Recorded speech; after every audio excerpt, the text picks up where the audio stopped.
Caribbeans ever produced never could function in the Caribbean.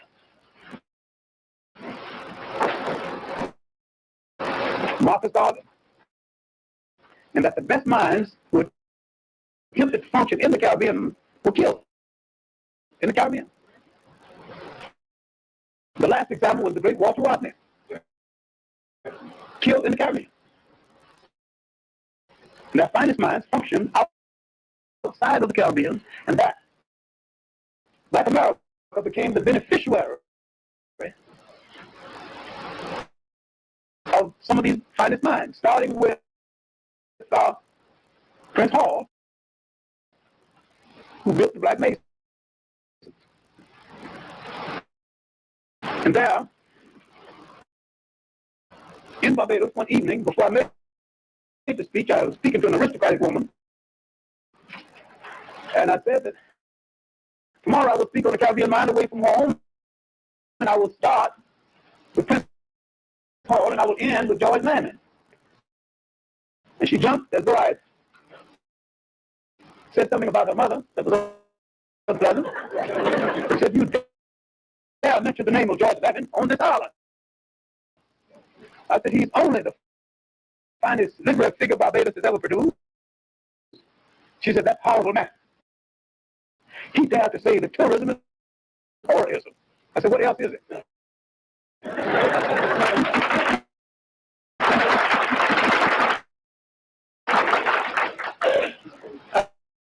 I said, "George Landon is such a great writer.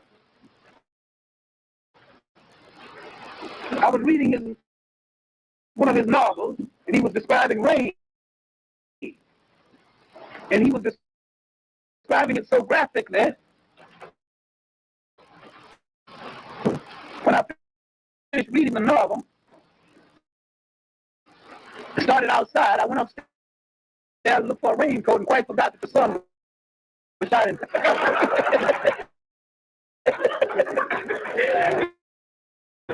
He made me feel that it was raining outside. That was greatness in writing. And she said, "Why not be as Naipaul? He handles the English language so well." V.S. Naipaul is an East Indian who hates East Indians, West Indians, English, hates Indians, hates his own people, everybody else's people. Don't love nothing and nobody. But he handles the English language quite well. There is no humanity in anything he ever wrote. All right, now, let's start the lecture.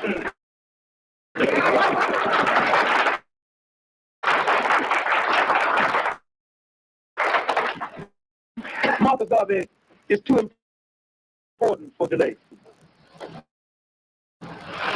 At first, in talking about Marcus Garvey, it would seem that I am talking away from the subject.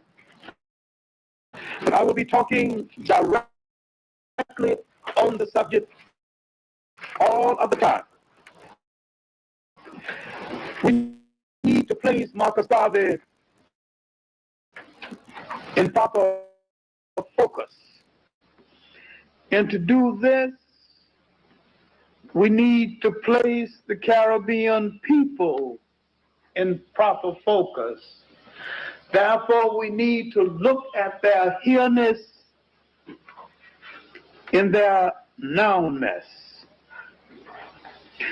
Since the election of Edward Seaga in Jamaica and the invasion of Grenada, there has been a major change in the Caribbean world and a change in an attitude toward Marcus Garvey. And one wonders if this change has made Marcus Garvey and his ideals safe among Caribbean people. One wonders if Marcus Garvey would be physically safe if he was alive today. He called for the unity and the redemption of the African world. We were not ready to listen then. There's wonder whether we are ready to listen now. He was not only ahead of his time, he was ahead of this time. There's an indication that the Caribbean people, in participation in the forthcoming Statute of Liberty 100th anniversary, might be missing the point. There is something at the present Schomburg collection called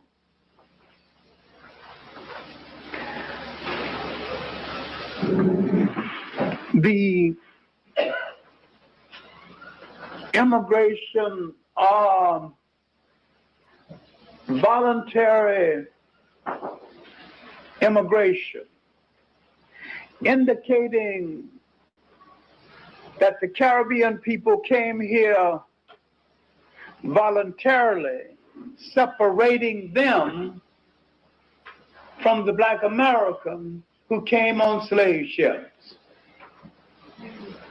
They're missing the boat because all blacks came out of Africa on slave ships.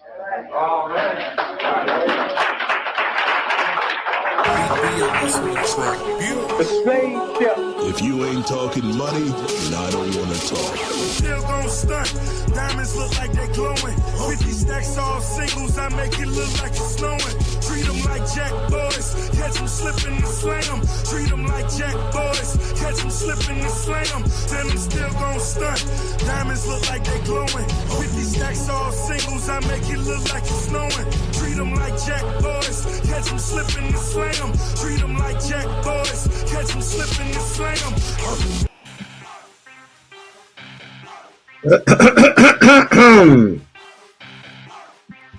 Damn! Detroit got their whooped. 45 to, I think, 31. My goodness gracious. Oh, even though I was born in Michigan, I can't stand Detroit. Detroit haven't been Detroit since Barry Sanders, man. Come on with the bullshit. But I got some something I want to focus on. Something that's vaguely important, or vastly important to us. And here I am in the privacy of my own home. And actually, I'm lying. I was walking today, and as I was walking, I had planned a live yesterday, but I was so tired, I couldn't. I needed some sleep. So, as you're coming in, hit the like button, hit like, share, subscribe button. Like, share, subscribe to the channel. We're We-On-Loc Nation. As I was walking, I started listening to YouTube and all these FBA niggas all over the place. I mean, when I say they're all over the place, damn it, they're all over the freaking place. And they're arguing with RBGs, and one dude, I dare not play the tape. I dare not. The RBG niggas living life to the fullest. How you been, babe?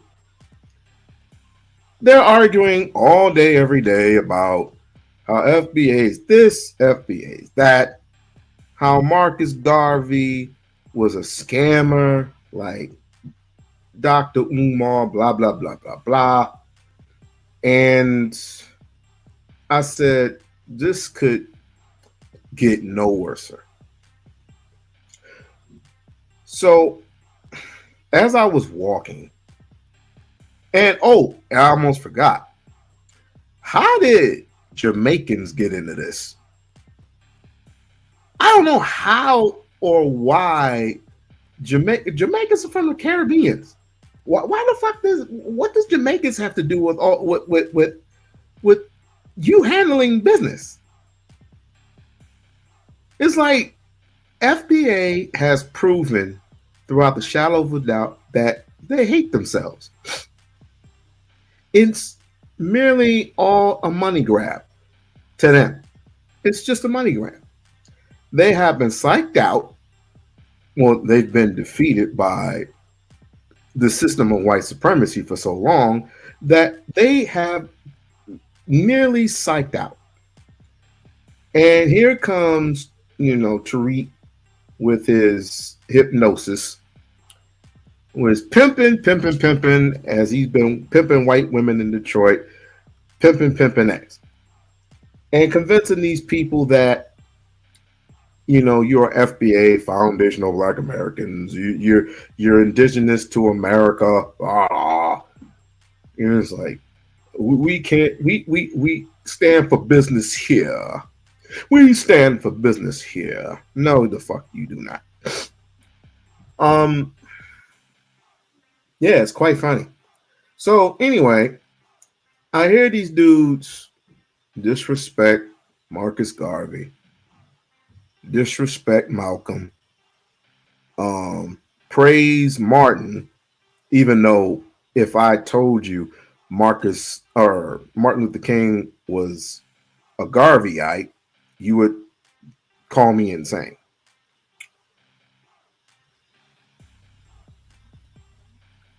Even though Marcus Garvey and Malcolm, or Martin Luther King and Malcolm X had societal differences, they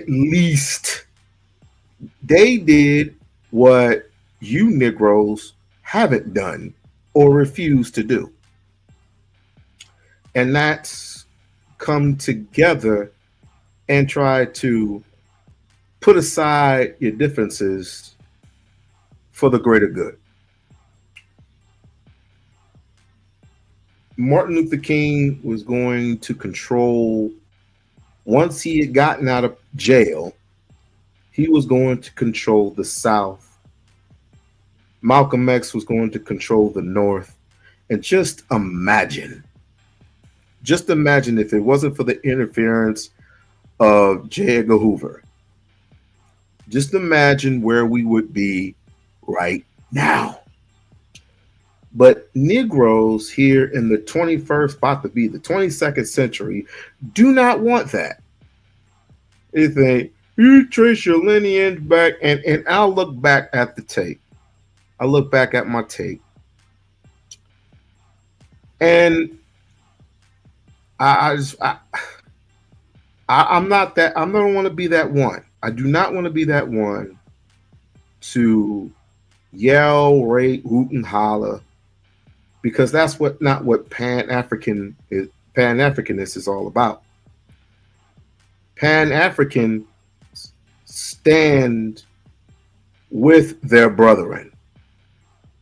Even though some of them are sellouts, even though some of them nearly, would stab you in the back just to get ahead, like W.E.B. Du Bois try to do to Marcus Garvey / Frederick Douglass, we still love and admire E.B. Du Bois for what he done. I'm not the type of one that'll throw away the baby with the bathwater. That's not what Pan-Africanism is for. Marcus Garvey did more for African people here and African people everywhere, more than Tariq has ever done in his life. I already showed you multiple videos and pictures of him mink sliding all over the freaking place. And that's fine. He does what he wants to do. But here's what gripes my nerves. And by the way, like, share, and subscribe to the channel. Like, share, and subscribe to the channel. And if you have not done so, please become a member of the We-On-Loc Nation channel.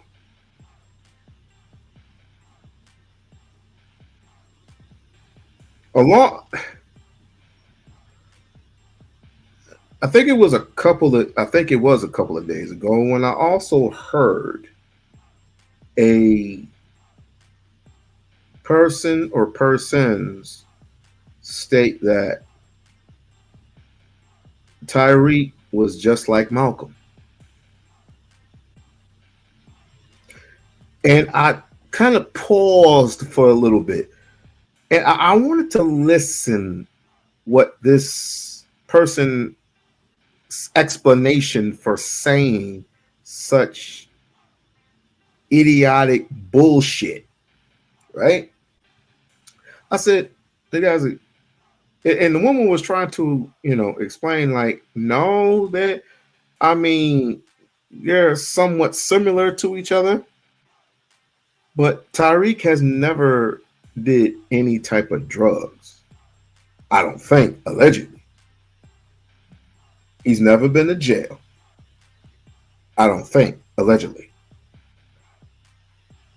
He's gone to college, but he's been pimping hoes or taking influences by other pimps. One of them would happen to be Rosebud, as I explained to you before. And so, and say, brother's like, well, he turned his life around just like Malcolm did.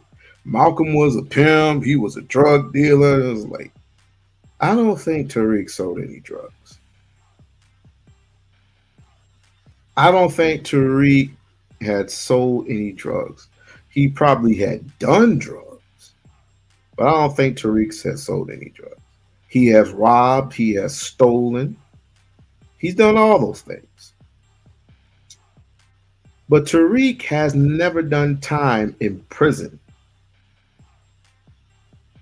Malcolm Little has done time in prison. 10 years. But the difference in between the two, which is quite mind-boggling to me, is that Malcolm, while in prison, met a person of one of the brothers from the Nation of Islam, Temple Number 7, was also imprisoned and helped Malcolm Little become Malcolm X. Y'all know the stories, y'all already seen it. He was basically baptized. I don't know how. I haven't practiced the Muslim faith. I don't know how they do it, baptized or however they would call it. So Malcolm was baptized into this thing, and it took him not too long of a time to getting used to the fact that he was changed into a whole entire different person while out.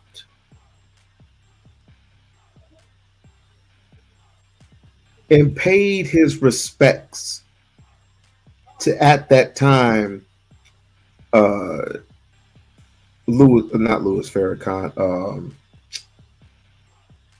Elijah Muhammad, aka Elijah Poole.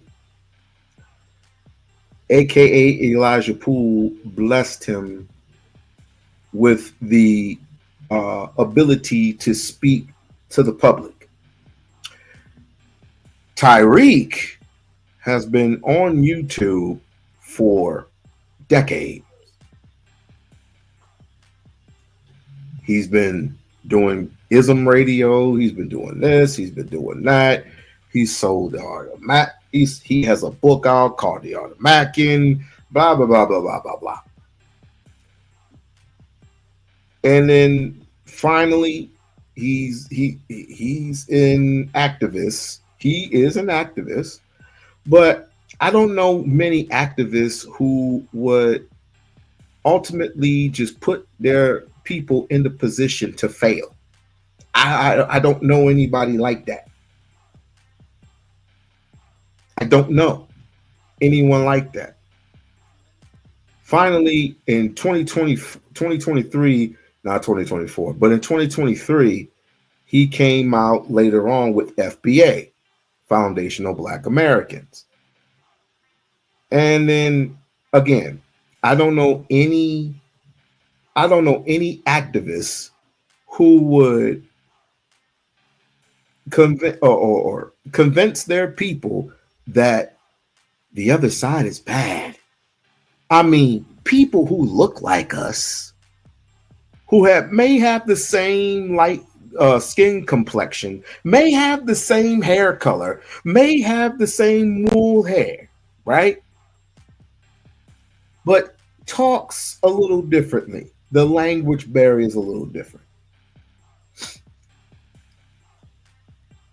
They're the enemies.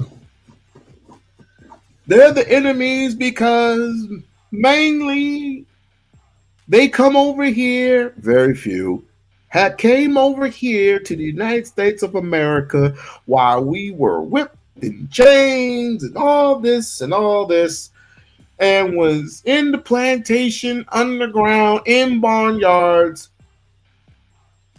and the Negroes from the Caribbeans and the Haitians and the Africans, and they come over here and they basically, think that you get their green cards or whatever, and they get money from the governments. And in 6 months to a year, they're balling out of control because they own their own establishments. And they think they're better than us. They call us Takata. Akata. Akata, meaning, cotton picker. There are very few knuckleheads who come fresh off the boat who would say such crazy things, and I'm not with that. However, there's a majority of people who come from those islands, who come from the continent of Africa, who just straight up just come here and mind their own damn business. And they all wonder the exact same thing that I'm wondering. Why do Black Americans always pick on us? Why? We have nothing to do with, want nothing to do with you. I have a family just like you. I work just like you, which is true. That's all they do is work. You put this whole FBA thing, this cult of a tribe. And I'm sorry to say, brothers and sisters, this is nothing but a cult. This is nothing but to separate us, basically. Separate the American from the African, even though we are very much African descendants. But like it or not, just like the Caribbeans, the Jamaicans, they are African descendants, like it or not. Just like the people in Haiti are African descendants, like it or not. Just like the people in Brazil, African descendants, like it or not. Just like the people, some people, black people in Europe, black people in China, African descendants, like it or not. Black people in Britain, African descendants, like it or not. You can't pick and choose who's who, what lineage. Wow. And speaking of lineages, I had to look back at the text, as I said before, and the brother, no disrespect to the brother that was up here a couple of days ago, showed us a piece of paper that said he had traced his lineage back to 1820. And I thought about it fairly. And I'd spoken with my aunt who has Caribbean, she has Indian, she has all that in her, right? And she basically told me what I should have thought about a couple of days ago. If you ain't drawing blood,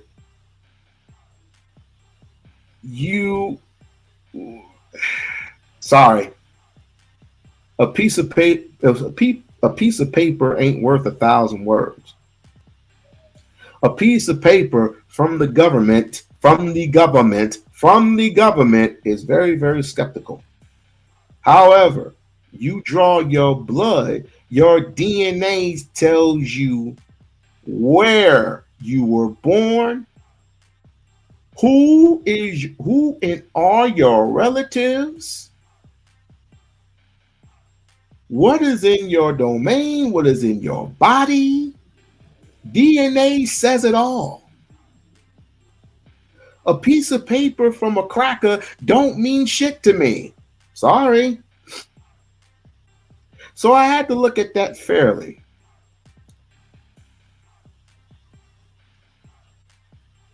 And Pan-Africanism is one of the main culprits here in the United States and here and everywhere else. We are foundational in our own right. Actually, we're global. Everything is connected to Africa. Your spirituality is connected to Africa.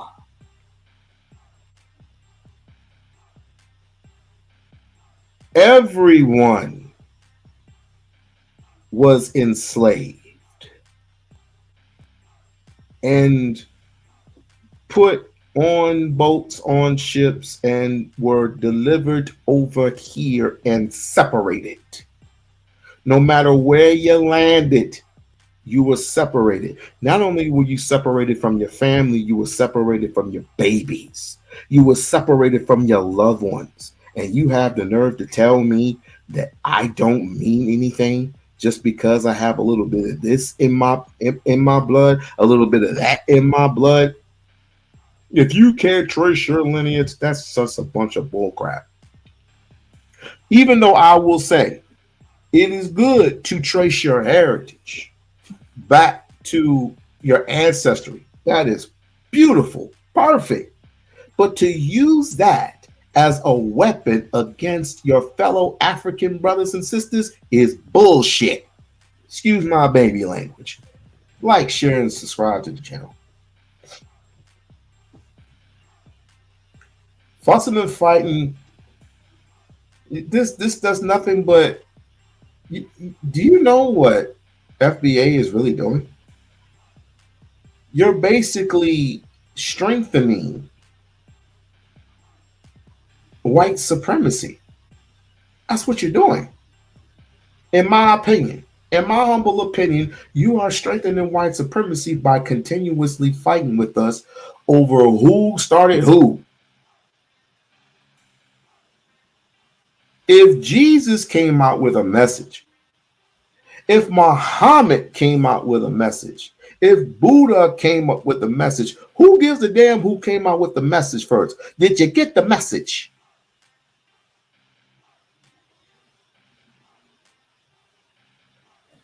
We got homeboy saying that the Jamaicans started the whole twerking thing, and you know, was responsible for hip hop being what it is today. Like, y'all are all over the place. Y'all are all over the place with it.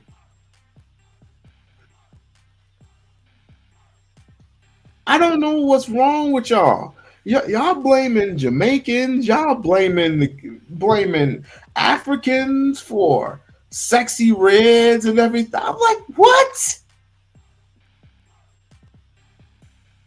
It's like, y'all the reason why the booty clap.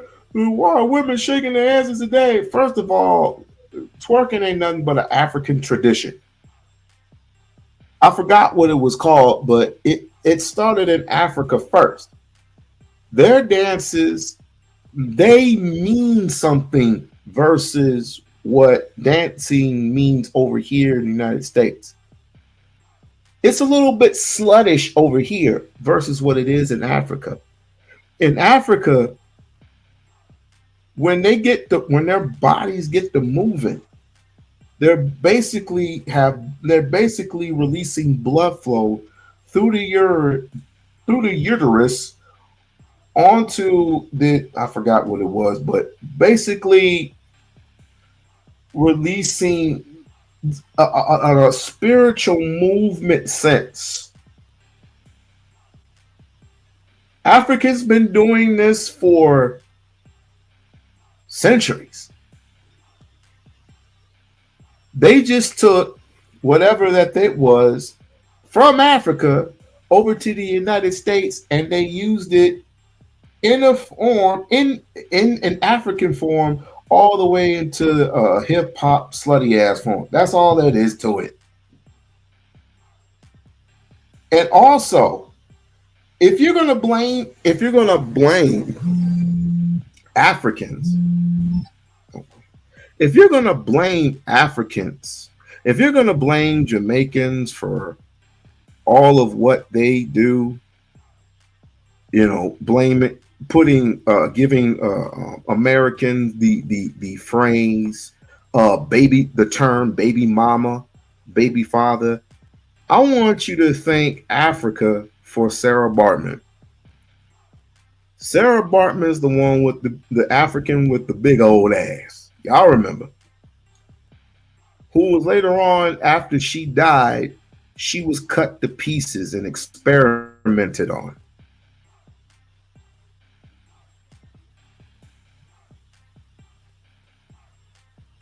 But in between that time, she was sold from slave owner to slave owner, and being forced to being modeled naked and to be searched, to be researched. She was used by the European. But the purpose of her having a 52-inch ass wasn't for a white man to poke his poison into her. No. That booty was to, when the African moved certain things, she was to carry a child on her backside. It was so big that the child stood up on her back. That was mostly what it was used for, if that's a word I can use. In other words, she carried a child on her back while carrying fruit baskets.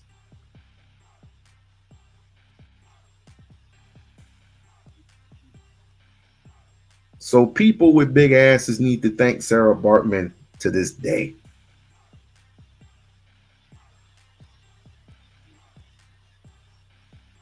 Back to this FBA crap.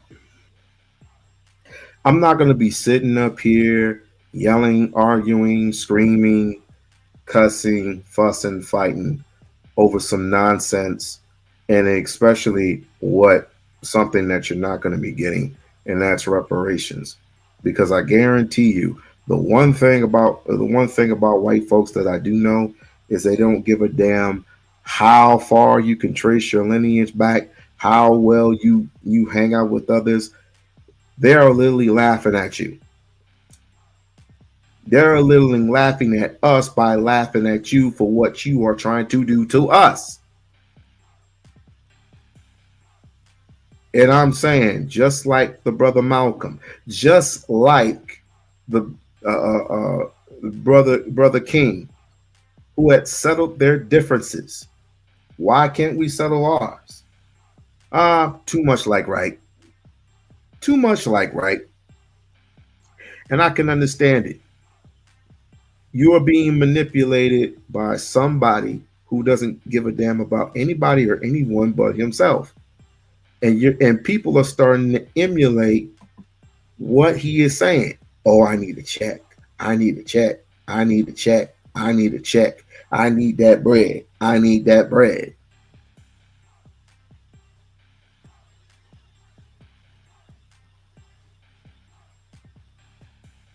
If you're not foundational, what the Jamaicans get their reparations since when? Since when? Everybody else get their reparations. Why come we can't get ours? It's time to get that bread. Yeah, you can try. But the only way, brothers and sisters, the only way to get that bread is to, well, like I said before, everything is going to be through bloodshed. So in other words, you're going to have to spill a little bit of blood here, spill a little bit of blood there. But you don't want to do that. And instead, you want to spill the blood of other brothers and sisters here in America. That's what you want to do.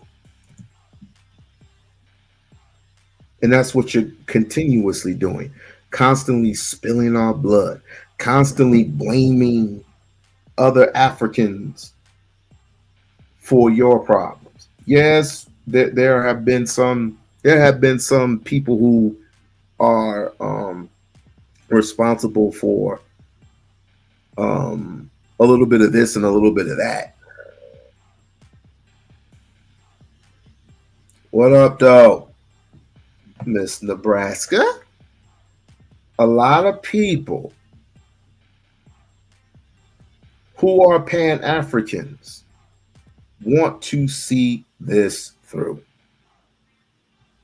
And they're going to see this through because we're doing nothing but winning right now. Winning the hearts and minds of other Africans, winning the hearts and minds of the people here who want nothing to do but to get this thing over with, who want to come together as one human race. No matter if you're from the Caribbean, no matter if you're from Haiti, no matter if you're from Africa, no matter if you're from America, it doesn't matter where you are from. If we can get along just fine without all this bickering that the only people that are starting it is you. You foundation, you delusional Black Americans. You're the only one that's starting this. Yo, you're the people. You're the only one that are starting this.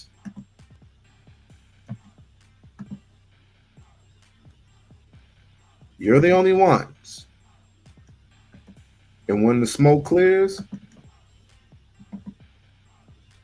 Pan-Africanism is the only way to go. Not FBA, not Adolph's. Your Adolph's is no different from the FBA. FBA is no different from Adolph's. Y'all are arguing over the same invincible thing. But the only difference is Adolph's don't act no fucking fool. FBA does.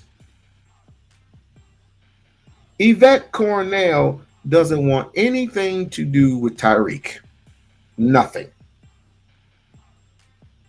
But yet you got and you wonder why you get punked by me. And wonder why he gets punked by Michi X. And I don't like Michi X too much either. I mean, I love the sister, but how she goes about things, I don't agree with. But I can listen to her I can listen to the sister 10 times over. Versus a man who, after he is done selling his book, done selling you a dream, pimping, hasn't been pimping since he's been pimping white women in Detroit, pimping.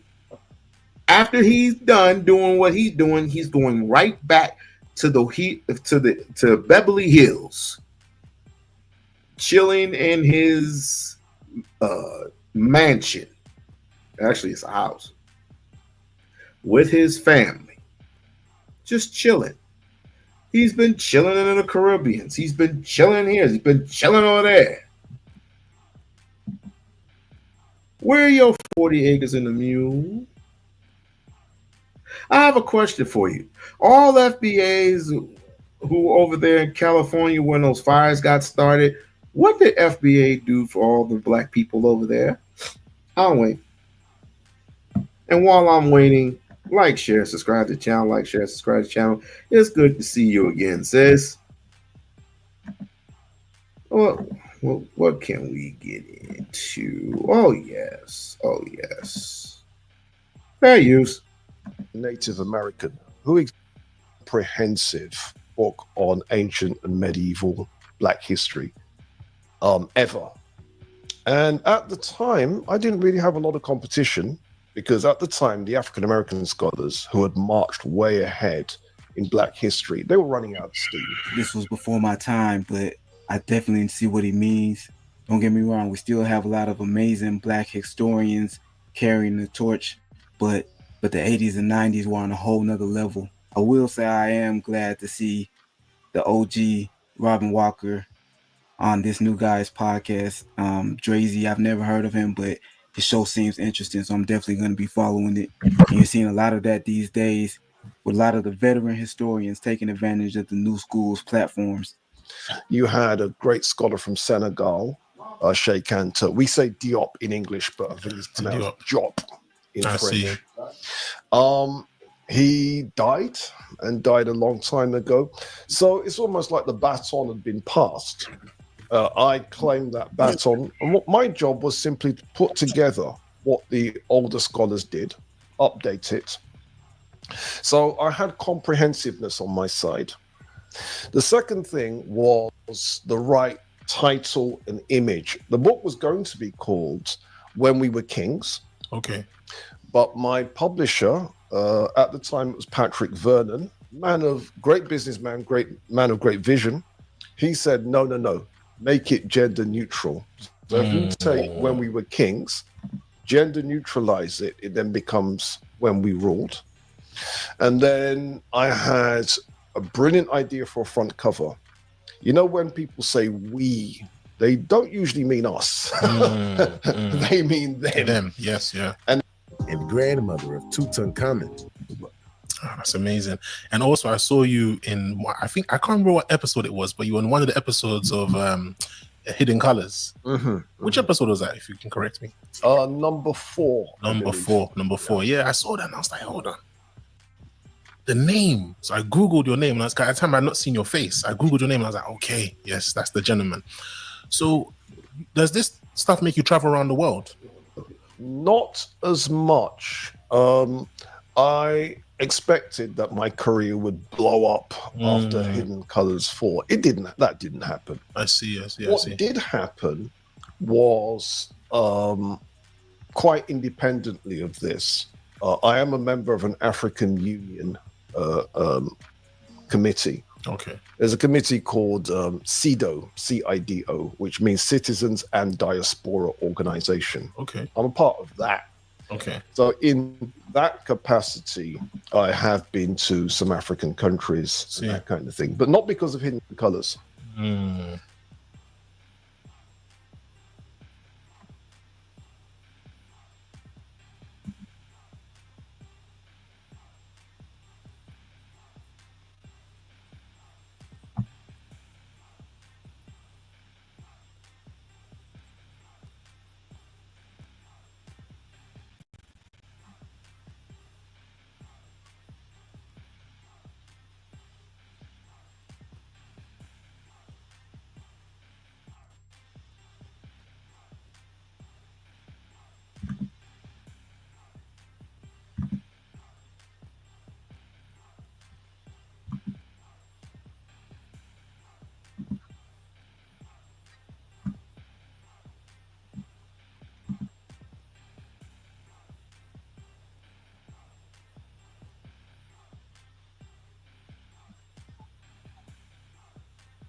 Academically, there's a going to America and being the arse.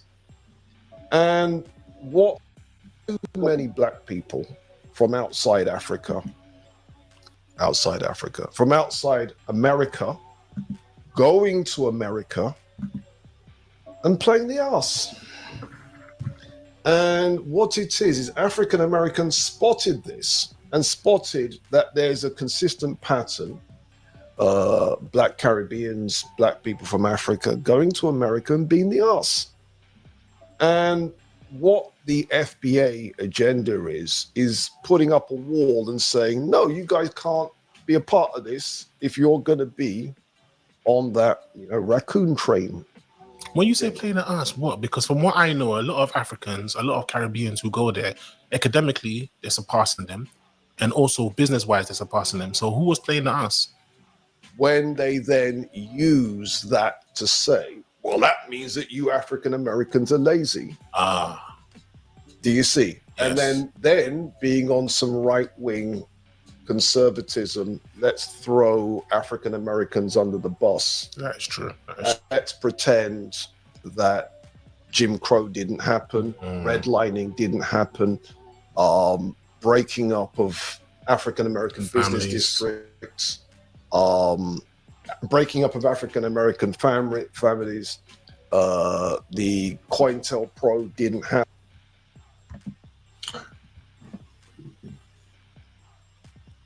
I guess Jamaicans are to blame.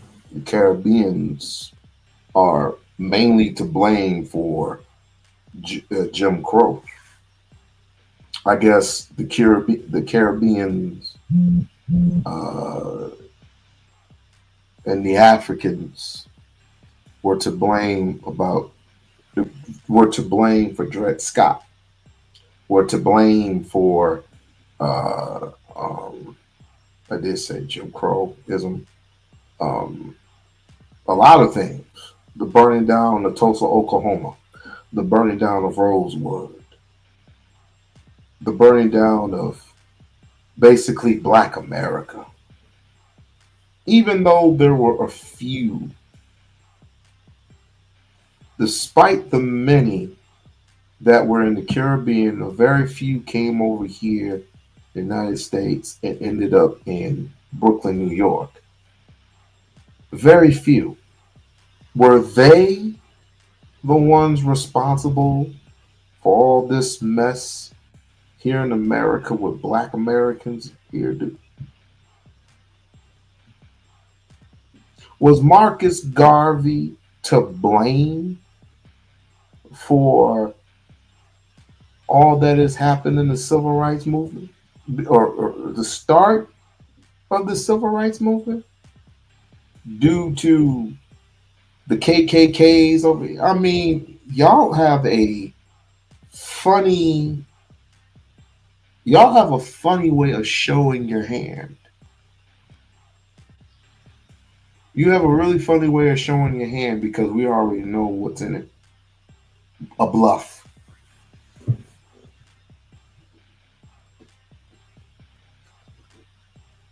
I want to talk to, well, I've been talked to scholars. I've been talked to scholars. Only I've spoken to one, and that was with Dr. Umar a long time ago, though. And the next great, he told me, and I believe him when I was listening to his story. The next great person after Marcus Garvey was who? Malcolm. Malcolm was a Garveyite, just like his father was a Garveyite. And you know who else was a Garveyite? You know who else was a Pan-Africanist? Tupac's mother. Tupac's mother was a Pan-Africanist, believe it or not. Before, I mean, of course, she was with the Black Panthers. And right afterwards, she, lived the life of drugs and everything, which is very sad, at least. But we can only go by what we know. And what we know is right in front of our face. We are merely a toy to these people, but yet we don't want to admit that we suffer just as much as the people who come over here. They don't want to admit that. They go by the pettiness, and that's all that is. FBAs go by the pettiness, the jaw breaking back and forth between one another. I'm done with that. It's either unite or die. Because, correct me if I'm wrong, the brother said it was only 13% of the FBAs. 13% versus 61% of white supremacy. They'll just wipe you out straight clean without even lifting a finger. And only have to use their big dogs to do it. And you know how they're going to do it? It's just like that white Klansman said the other day, or rather, this was months ago. Actually, it's been about 2 years. There was a clip of a Klansman actually saying, basically, we don't have to do much anymore. The Klan has died down due to the fact, and this is a big fact, that you FBAs, which you do claim, kill each other.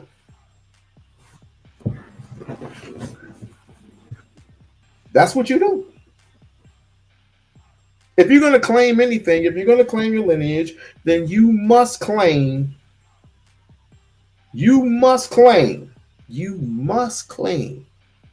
the good and the bad. You must claim all the stuff that's happened to you here and here only. The stuff that was created versus the stuff that is being destroyed by you since you're FBA. What am I talking about? For example, hip hop. FBA is responsible for all its rap music, from actual hip hop, from Ice-T to Grandmaster Flash to Ron DMC, LL Cool J, so on and so forth. Even MC Hammer. Right? But you're also responsible for the Sexy Reds, and the Little Nas X's. That's what you're responsible for. You're responsible for the gorillas. You're responsible for the Meg the Stallions. You're responsible for all that. You're responsible for the 50 cents.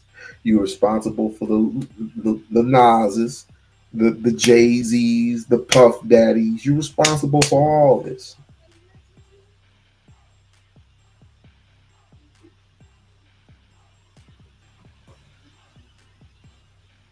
Oh, sidebar.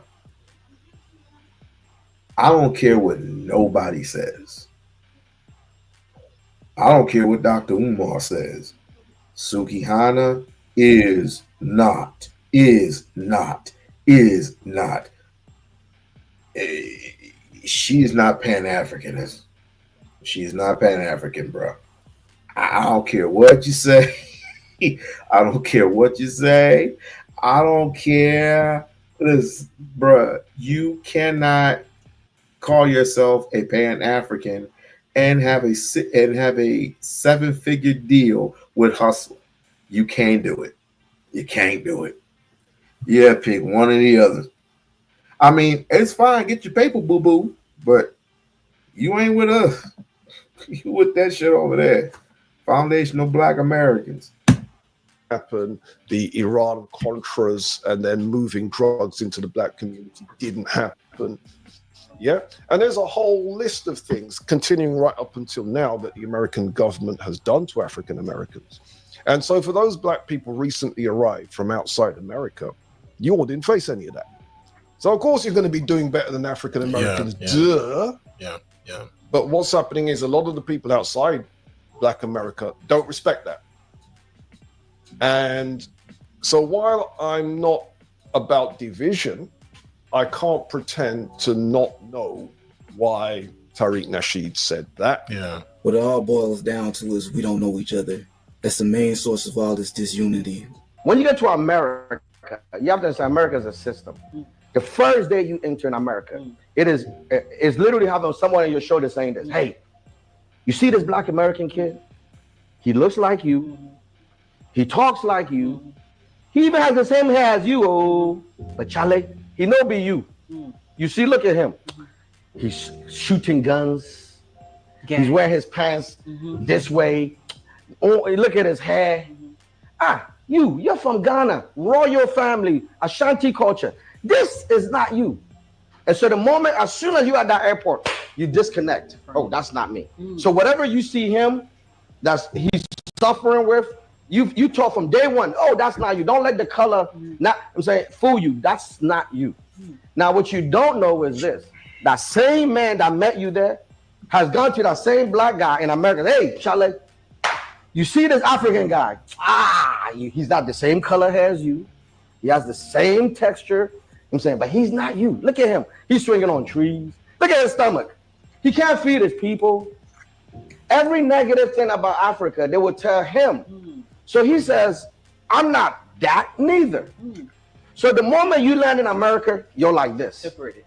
You are separated. The system is built for separation. I can't pretend not to know why some other people are running with ADOS. What's that one? ADOS. American Descendants of Slaves. Okay. They're on the same agenda as FBA, trust me. But they're separate.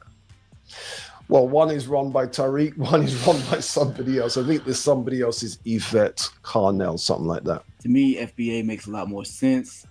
One, it doesn't include the word slavery. And two, there are American descendants of slaves that are in Africa. The capital of Sierra Leone, Freetown, and Liberia got their name because of the returned slaves. Then you got the Black Hebrew Israelites. Then you got the ones who say they're Native Americans and they were there before.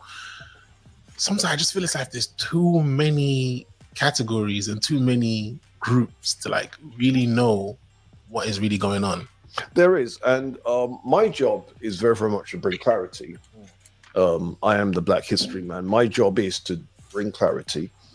And I do believe there is a position that all of us can agree upon. Yeah. And that's the vision of history that I've been working on since I've been writing. And it could put the FBAs, the ADOS, black people from outside America, black people in Africa. I've just spent 2.5 weeks in Ethiopia. Put all of us on the same side with pretty much the same vision of history, with pretty much the same pride in our history, and it can be done. No.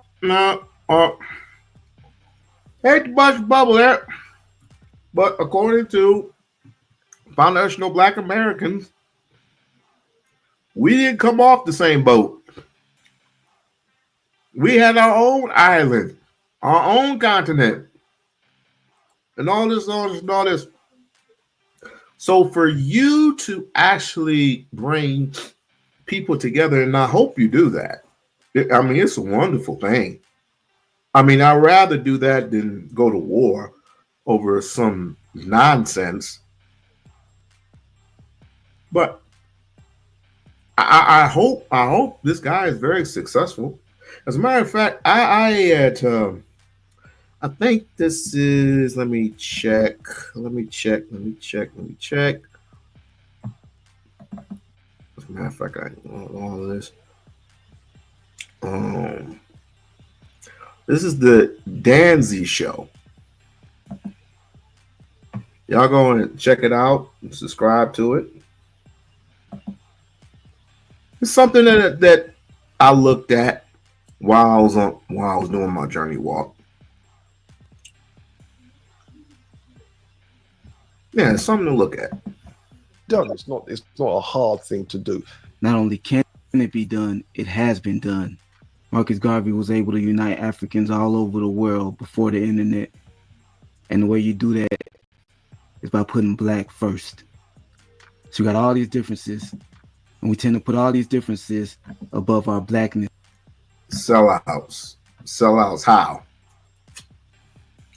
How are we selling out? Selling out to who? I guess Marcus Garvey is a sellout too, huh? Which makes no sense.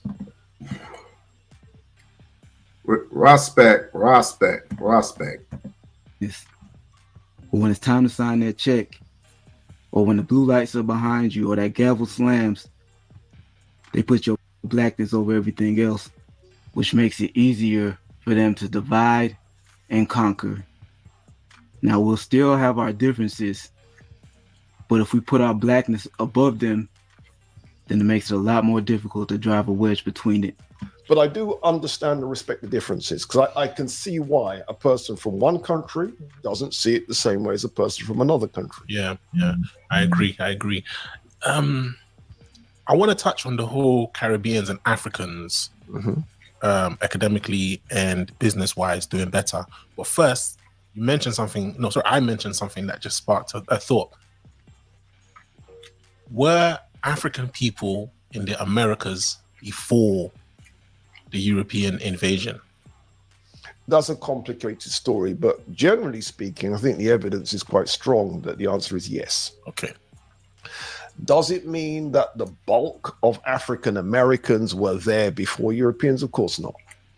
Okay. Does it mean that Black Americans today are descended from this bulk population that was there before Europe? No. Yeah. But was there nobody there? Here's the issue, you see. There was a very famous artifact that was found. I mean, I say artifact, fossil that was found. It was found in Brazil, and the scholars gave her the name Luzia, Luzia. She's thought to be the first human being, modern human type of human, discovered in South America. You'd expect her to have been a Native American, right? She turned out to be black. Okay. And there's been all kinds of, well, how do we explain this? Well, how do we explain this? Well, how do we explain this?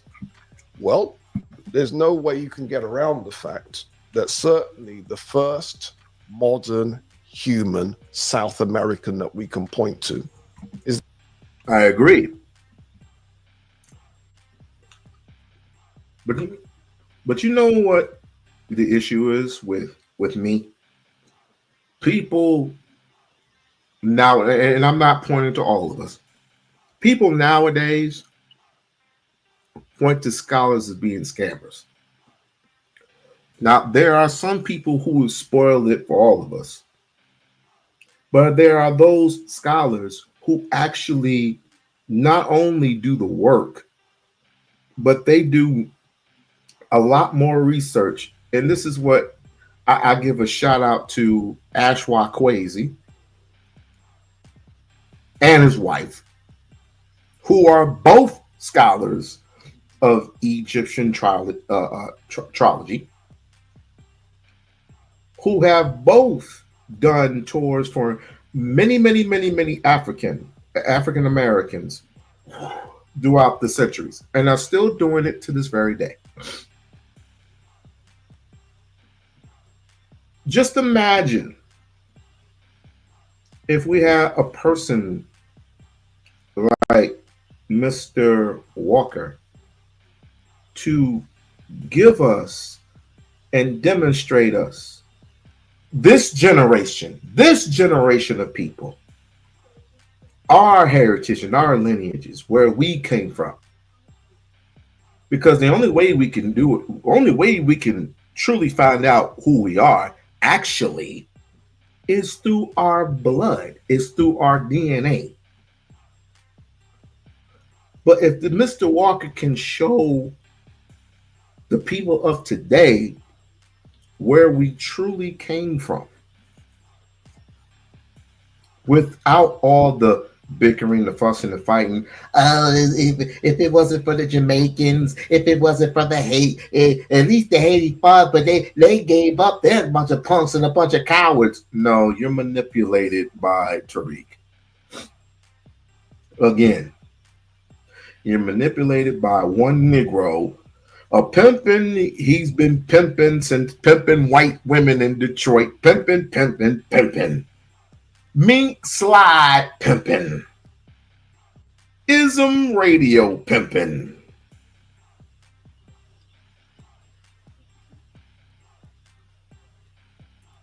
Ladies and gentlemen, Pan-Africans are not shit starters. Pan-Africans mainly have everything or want everything to do with solving a riddle, solving a problem, and coming up with solutions. I can't say the same for anyone else. I don't expect the same from everyone else. Everyone else who is doing this cult tribalism stuff. Is this fossil Lucia? Now, but this is South America. What does this tell us about North America? No one really wants to go there. So I'm going to leave North America blank. Okay. Because we need more evidence to be able to answer that question. But the Lucia find is, should we say, inconvenient. But you can't pretend it's not there. Inconvenient for who? It changes the dynamics. Okay. Because now what does it mean if you call somebody a Native American? Who exactly are you speaking about? There's that today's scholars are like Lloyd Jamar. You mean the same Lloyd Jamar that got blasted by a white, what you call it, a earther? A white earther? You talk about that same Lloyd Jamar? God. He's telling people gravity don't exist. Oh, wow. Gravity does not exist. So if I stand up, I'm basically on air. I hate to do a Stephen A quote or Stephen A phrase, a catchphrase, but Lloyd Jamar needs to stay off the weed. I think this Aboriginal thing is nonsense. I think it's anti-African. I think it's destructive to our community, and it should be nipped in the bud. And anybody who engaged in any kind of critical thinking wouldn't have any difficulty finding the fallacy of it. As a matter of fact, I even question whether it's an African thing. I think that you have white supremacist organizations that plant these seeds even give false African identities to further split the African community. I'm a Pan-Africanist. I believe in a global unity of African people, and anything that attempts to sabotage that, I'm opposed to. And so this aboriginal indigenous nonsense, which is just that, to me is one of the worst things that's happened to our community in a very long time, and it needs to be called as such. What's weird to me is what seems like a need to distance themselves from Africa. Like when Black people tell me they're indigenous to America, I'm skeptical, but I'm not gonna argue.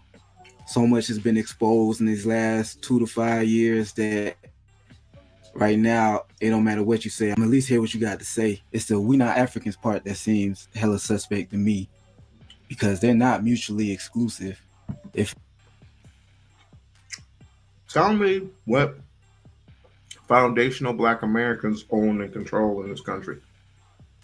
Own and control the United States. You tell me what we own and control, and I'll tell you if you're lying or not. If an indigenous American gets with an African and they have a baby, is that baby indigenous American? Yes. Is that baby African? Yes. So you can embrace the indigenous side without being so hell-bent on distancing yourself from Africa.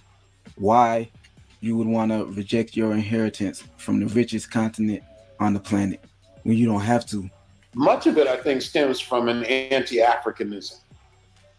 I think that there are people in our community who would rather be called turds in the toilet than an African. I do believe that, because we've been taught to be so ashamed of Africa. And so I think that feeds this aboriginal indigenous nonsense. Now, oh no, not touching the Caribbean, not turds in the toilet. And the Africans who go to America and excel academically and excel business-wise. We know the reason why, because you just explained it, in terms of some of the deprivations and the intentional, stifling of the Black American family, Black American business, and you name it. But not all of them can be affected by this. There's always got to be certain people who rise above it, regardless of what the situation is. It's just the natural nature thing. Weeds grow through gardens, you name it. Why do you think it is that a country like Jamaica or Africa, where they too have had their deprivations, had their colonialism, had their slavery, why do they go somewhere and tend to excel amongst people who also have gone through it? Because you're not comparing like with like, that's why. Okay. A lot of us think we are comparing like with like. You're not. Let me explain. Generally speaking, Caribbeans in America, not the ones in the Caribbean, but the ones in America, will represent the top 10%. I see. So if you're really going to compare like with like, you have to compare the top 10% of Caribbeans with the top 10% of African Americans. Okay. And when you compare the two, the African Americans are slaughtering us, bro. It's not even close. It's a massacre. But what it is we compare the top 10% with your average African American. You're not comparing like with like. And if you compare your average African American, you're 51, you got 1 to 100 and Mr. number 51. Number 51 is richer by a factor of 20 than your average Jamaican. Do you see? What happens is because we live in a world where people don't really have full pictures, you can take the exception, use that to smack around African Americans' faces.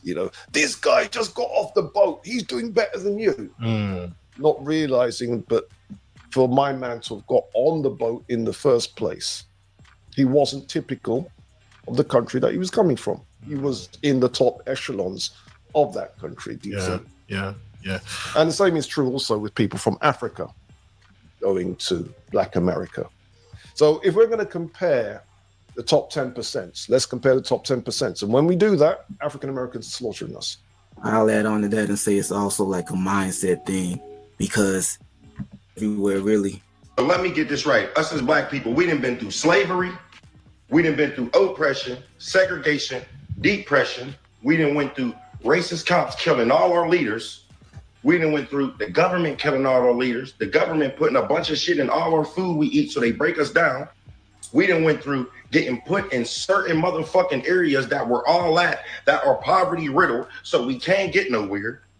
We done went through getting dropped in motherfucking jungles, and then when we turn the lions and eat everybody, didn't we go to jail for it?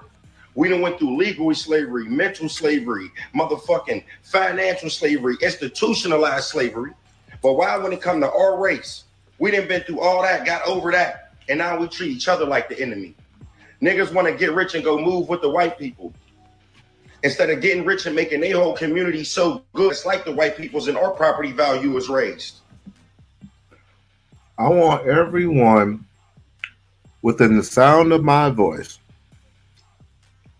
let everyone know that Pan-African is here and is here within We-On-Loc. We-On-Loc is hosting every single Pan-Africanist amongst here in the United States and in the globe.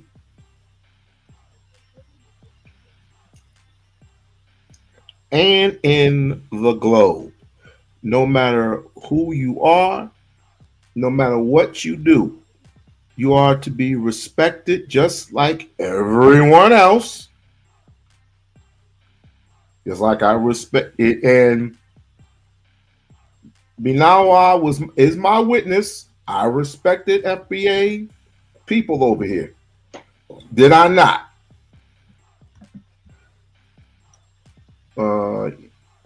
Lost all respect for you guys, for this guy or Robin Walker. He is in support of FBA ADOS. Not necessarily, but I'm gonna continue reading. Most African Americans are supporting Tariq Nasheed's FBA bullshit group. But most of them, some of them are. And you know why that is? Because they think they're going to get something out of this. You can get something out of being in ADOS, which is really nothing. And it really does. And just like and I have to give respect to where respect is due. One of the brothers, I forgot what his name is. I do apologize. And I'm quoting verbatim.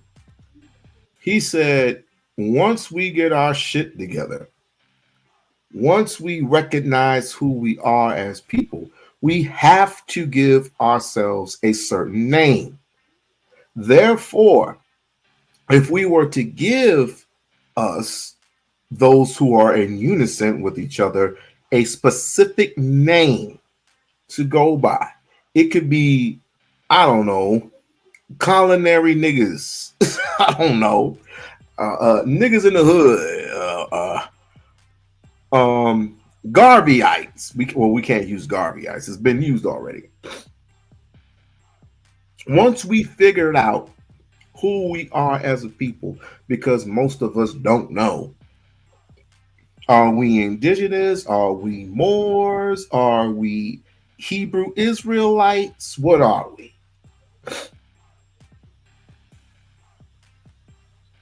And Robin Walker necessarily is not for FBA or ADOS or Pan-Africans. What he is trying to do is he is a researcher, right? And he researches history just like every other scholar does. And what I believe, in my opinion, that he is truly trying to drive a wedge between the two and trying to put people together like what I'm trying to do. But let's see what happens. If he is for FBA full-time, then I'll say he's FBA full-time. If he's for ADOS full-time, I will say he's for ADOS full-time. This is the first. This is actually the first time I've ever listened to this brother. So I don't know his works fully.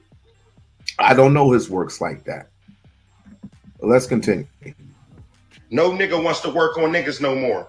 They just want to say fuck their whole city and move out of it instead of getting it better. And we still put each other through shit. I couldn't agree more. And I believe the solution is a perspective that I got from my mom. I remember one day she was talking to one of my cousins back home in Africa, and I guess he wasn't doing well in school, or was getting into trouble or something. And he was talking about how shit would be so much better once he gets to America or UK. And she said, a tree grows where it's planted. And by that she meant we as animals can move, and that's why we're called animals. But what do you do if you can't move? Or what do you do in the interim? And being able to move is impossible for everybody. So while you're in that position where you are, you got to be like a tree. A tree, wherever that acorn or seed falls, it has to thrive there. It has no choice. So I'm not encouraging you to stay in a situation that's bad if you have the opportunity to go somewhere better, but what do you do while you're there? Now, how do you feel about the concept that Ethiopia was the only country? Sorry about that. Now, on to this Marcus Garvey thing. It's like I said, even though he was perceived to be a not so great businessman, was he a great influencer? Was Marcus Garvey a great influencer to all? Yes, he was. Was he a great scholar? Yes, he was. But people often have an issue with him and his decision making when it came to, say, the Klan. Marcus Garvey was talking with the Ku Klux Klan. Fuck him. Fuck Marcus Garvey. He went to the Ku Klux Klan. Didn't Martin Luther King and Malcolm X talk with the Klan themselves? Put it in the context, my guys. Was it to join the Ku Klux Klan? See, this is the thinking and the mindset of FBA, because they take everything and they read everything, but they don't put it in context. They just read it for what it is. Marcus Garvey's intention wasn't to become the Klan, but to emulate the Klan by having Black people, or African Americans in this country, or should I say American Africans in this country, walk with a different purpose and apparently one day dress to the 9 iron, just the way he dressed. He took certain specific ideas from certain people and he used it to his benefit. He wasn't talking with the Klan and having to join the Ku Klux. What ridiculous shit was that?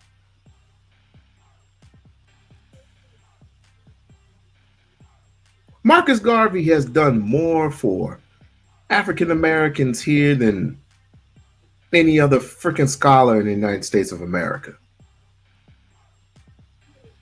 He came up with the Black Star Line. He's came up with school. You know what?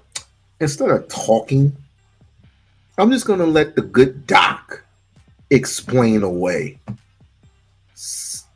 Because obviously you have a problem with Dr. Umar as well.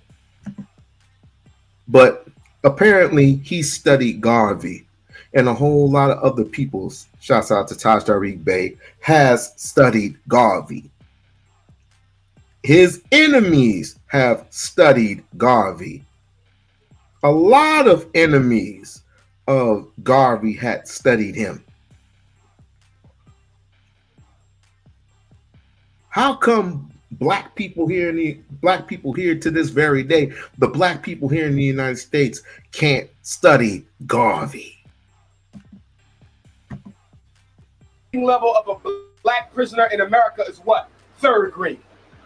Wait a minute now. 3rd? I could probably understand 8th. 3rd. What is that telling us? That means the minute those boys turn 8 and 9 years old, you gave up on them. They got pushed out of school. They didn't drop out. Stop saying we got kids dropping out. They're getting pushed out. Do you know that in most high schools in this city and in this country, you can legally drop a child from roll if they haven't showed up a certain amount of days and you ain't got to call nobody? When I was in Jamaica, they don't have the disposable income to do something about their situation. When I was in Ethiopia, one of the poorest nations in the world, although one of the proudest, they don't have the economic situation to do something about their problems. When I'm in South Africa, they don't have that, but you do. But the problem with black people is what? Getting them to use their money for their own self-interest. You have been programmed to use every dollar for the best interest of somebody else. If you don't believe me, look out that damn window. He can show you how to do what he did over here. And they said, why? He said, because black people belong to all different kinds of religions. 8, not 9, not 10, 15 million. I finally got the stoplight or the green light. Why is the boys pissed off? Because I got a doctorate degree from Harvard. I'm one of the first blacks with a doctorate degree from Harvard. And y'all gonna make a Negro who graduated from Hampton Institute, some ghetto ass school, y'all gonna make him the leading Negro?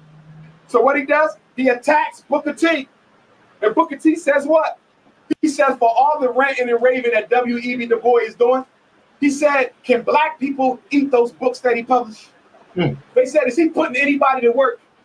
Is he showing anybody how to build infrastructure? He said, the minute you show somebody how to build something, how to eat something, how to work somewhere, can I give it to you? That was what Booker T said. Practical skill. Practical skill. So then Booker T died. The boy said, I finally got the stoplight or the green light. I had to wait for Douglas. I had to wait for Booker T. I'm the man. Now some English-speaking, chubby, super dark Jamaican come off the banana boat. No Harvard degree, no nothing. And just get on the corner in New York and say, up, you mighty race, you can accomplish what you will and organize as what? Not 1 million, not 2 million, not 3 million, not 4 million, not 5 million, not 6, not 7, not 8, not 9, not 10, 15 million. In the Garvey movement. Never before done, never done since.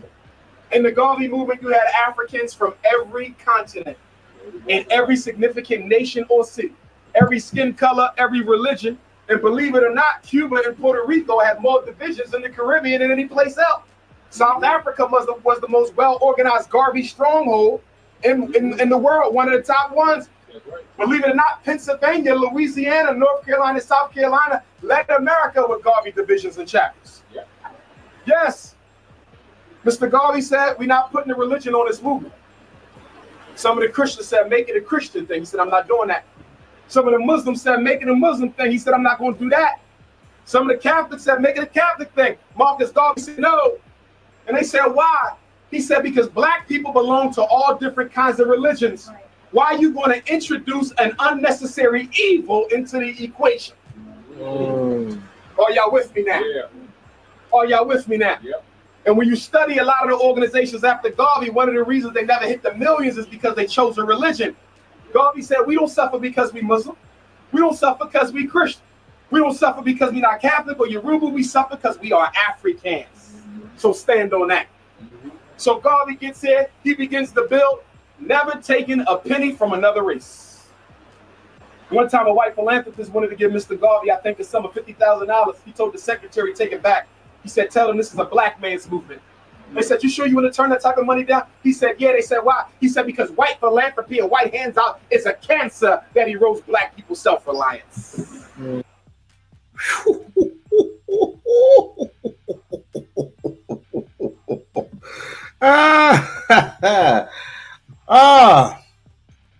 Like, share, and subscribe to the channel. Like, share, and subscribe to the channel.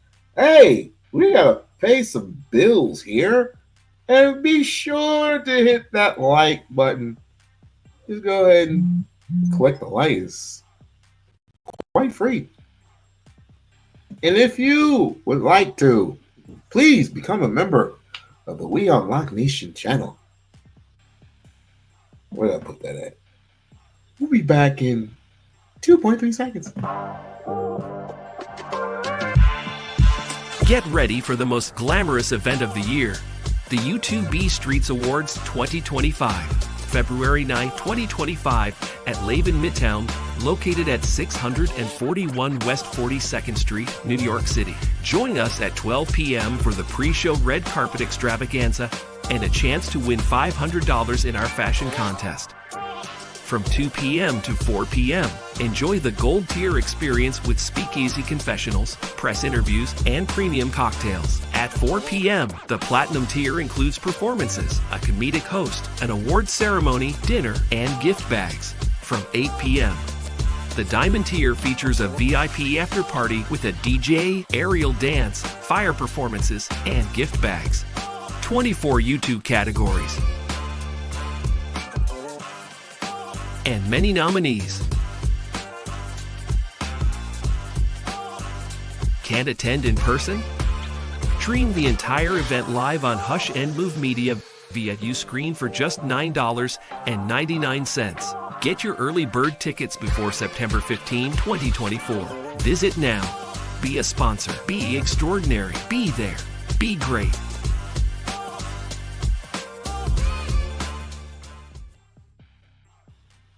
All right, let's continue. That's right.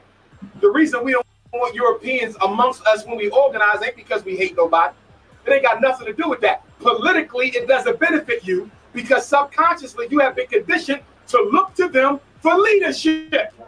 Are you with me? Yep. The minute a white person walks in here and we start passing a bucket because we got to build a corner store to give these children some healthy snacks, okay? If a European comes in here, deep down inside, you might not even be conscious of it. You're waiting for them to say, I got the bill. I got the bill. That's why I must be totally African. Furthermore, you got to understand something about white supremacy anyway that we still don't understand. We've been the greatest victims of white supremacy and still don't understand. 3 rules. They do not share power with black people. Right. Okay? Right. They do not believe themselves to be equal with black people. And they don't believe that there's any crime too inhumane to be used to get rid of black people. Mm-hmm. Is everybody with me? Right. Yep. White people don't share power. When the last time a white man came up to you and said, hey, you want to go half on the ice cream stand? You want to go half on the corner store? Every black person I ever know to have went into business with a white person was exploited, used, and dumped off when they was done with them. Yep. They do not share power. Even you got some the black man owned the business at the beginning, and he got it in the end. And he got it in the end. And he got it in the end. And he got it in the end. Gerard College, perfect example, built with the money of who? Toussaint L'Ouverture from the Haitian Revolution. Toussaint L'Ouverture had a sum of money he gave to Stephen Girard to hold until after the Haitian Revolution. But of course, he tried to strike a deal with the devil, right? He asked Napoleon, can we sit down and talk about this? Maybe we can work this out where this is beneficial, okay, to the French and to Haiti. So Napoleon said, come on down to the water, let's chat. Toussaint L'Ouverture goes on down to the water to chat, and guess what? He gets jumped, arrested, taken to France. He dies in jail. Yep. Stephen Girard relocates to Philadelphia. He's one of the richest white men in Philadelphia, partly because of Toussaint's money. Remember, Haiti was a cash cow island.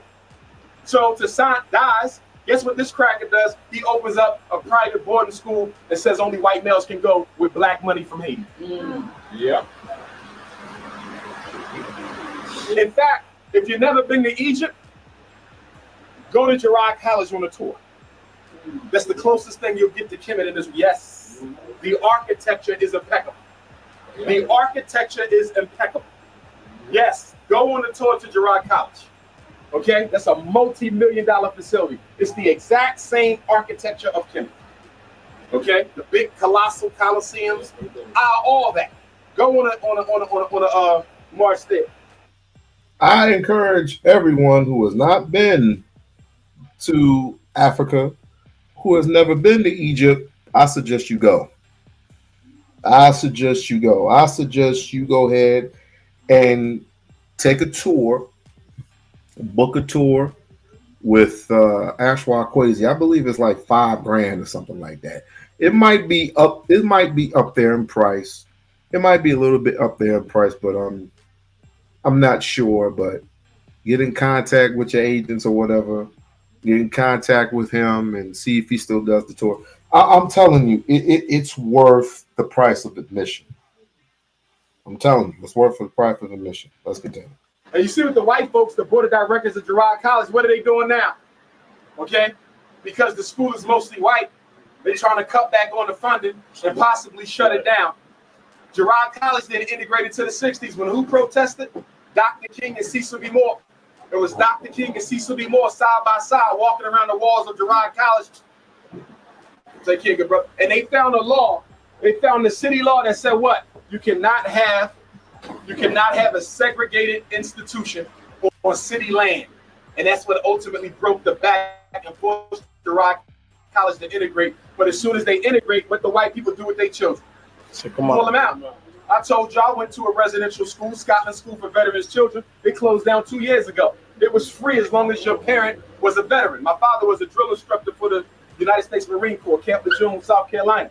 But guess what? Soon when we started coming up to Scotland from Philadelphia, what the white people do? Pull them out. So for those of y'all who keep moving to the suburbs trying to live the life, whatever the hell that is, forcing your child to deal with racism at an early age, shame on you. It's hard to deal with racism at 37. Are you with me? I don't want my daughter dealing with it at 9 because I want to live the life. Okay? That's that conditioning again. So Garvey gets here. He goes to meet with W.E.B. Du Bois. W.E.B. Du Bois is who? Editor of the crisis newspaper, the NAACP organ. What did Marcus Garvey say after he met with W.E.B. Du Bois? He said, I went to go speak with the man. He said, I went in the office and I saw a bunch of black, white people. He said, nobody dark was working in the office. I love W.E.B. Du Bois for the good that he did. I'll never forgive him for what he did to Mr. Garvey. But he was a light-skinned supremacist. Are y'all with me? Yeah. He was a light-skinned supremacist. The brother who wrote the... Don't we deal with that shit to this very day? Which I never understood that. Light-skinned supremacists versus dark-skinned supremacists. It really doesn't matter who is who. We're all going to get obliterated if we keep going on this route. Anybody agree or disagree? Anybody agree or disagree? Doesn't matter if you're Sharon Moore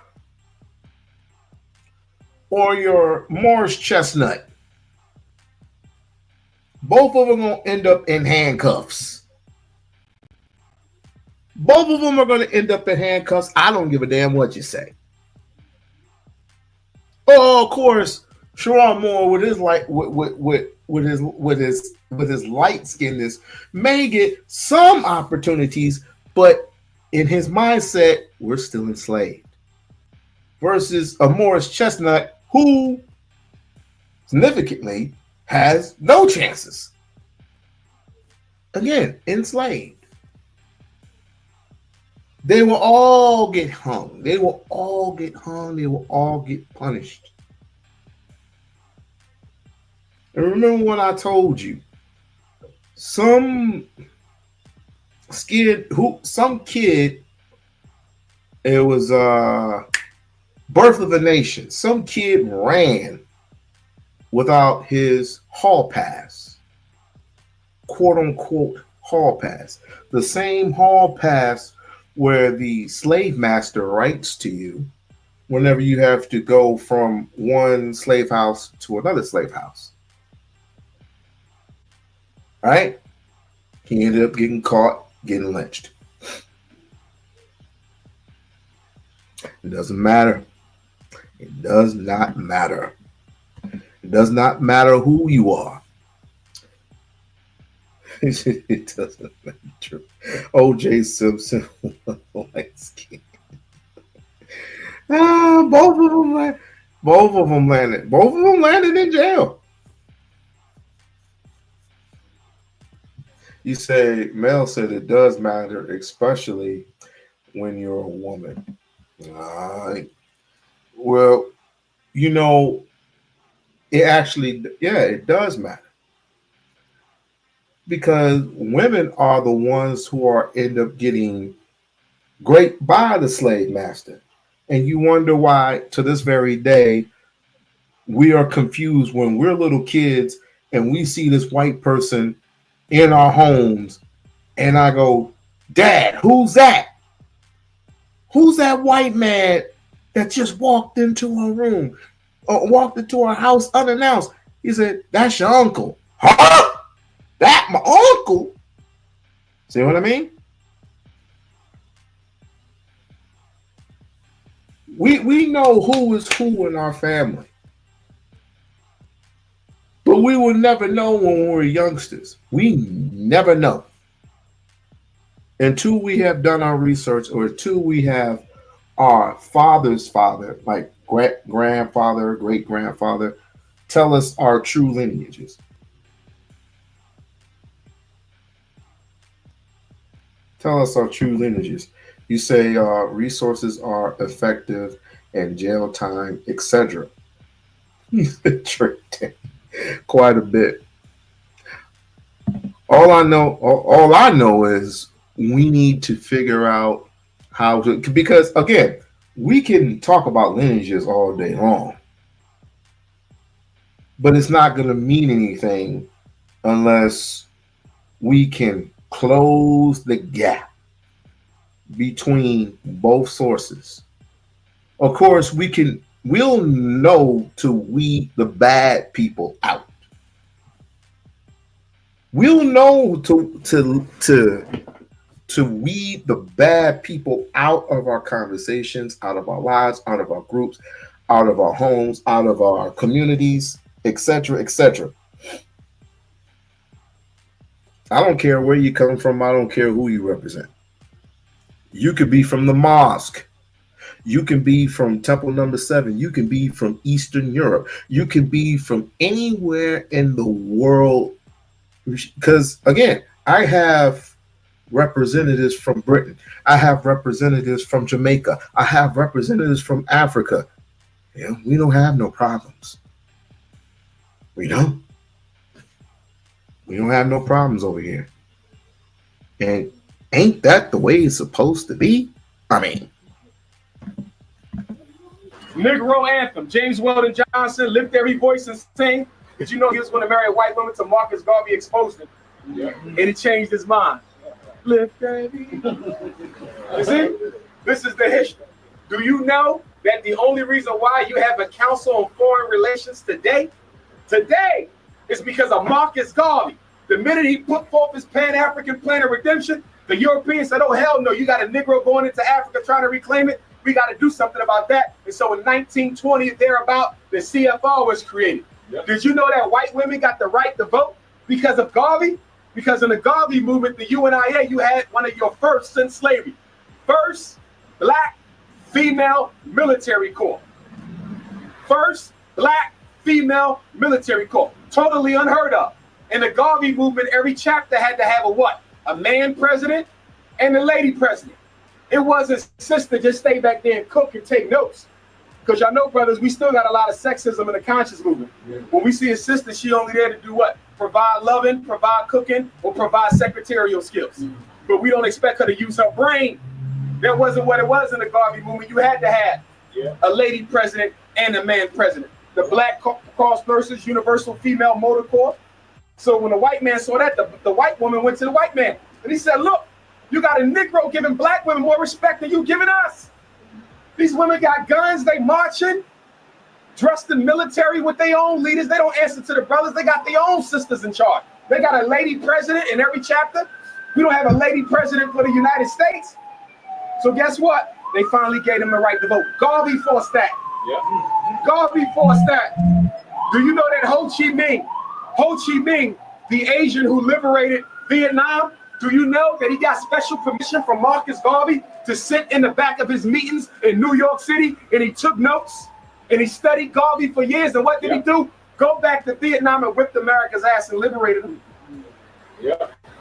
Adolf Hitler took Garveyism and put racism on top of it.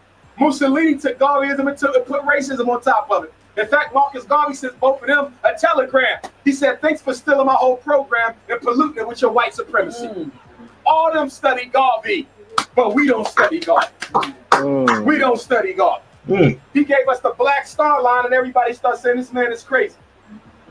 And the first Black Star Line ship was called the what? SS Frederick Douglass.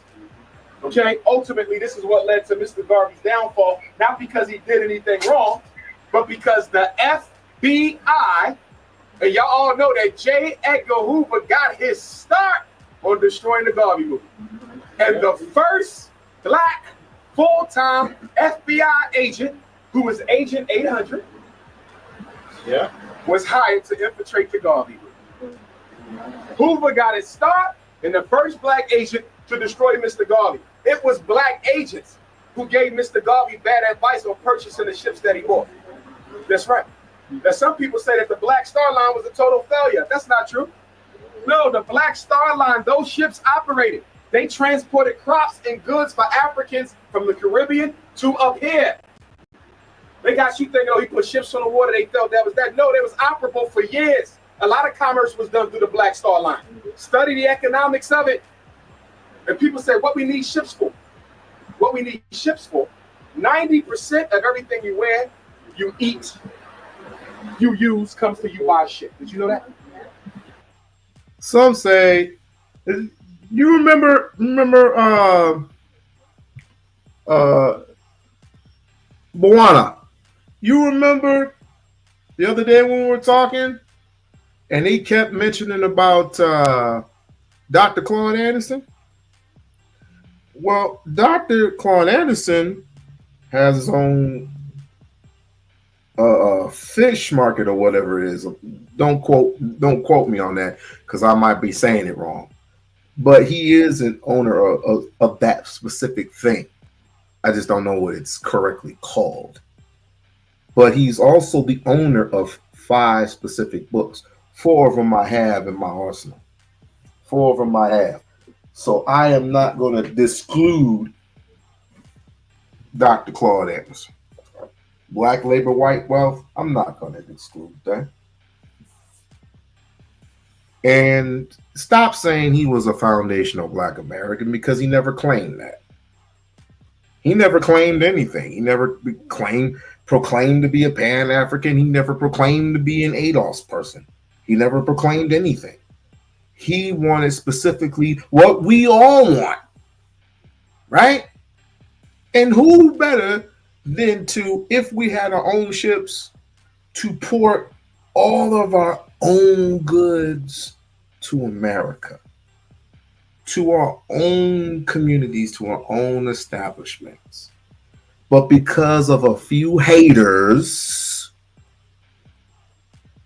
because of a few grifters, we lost an opportunity.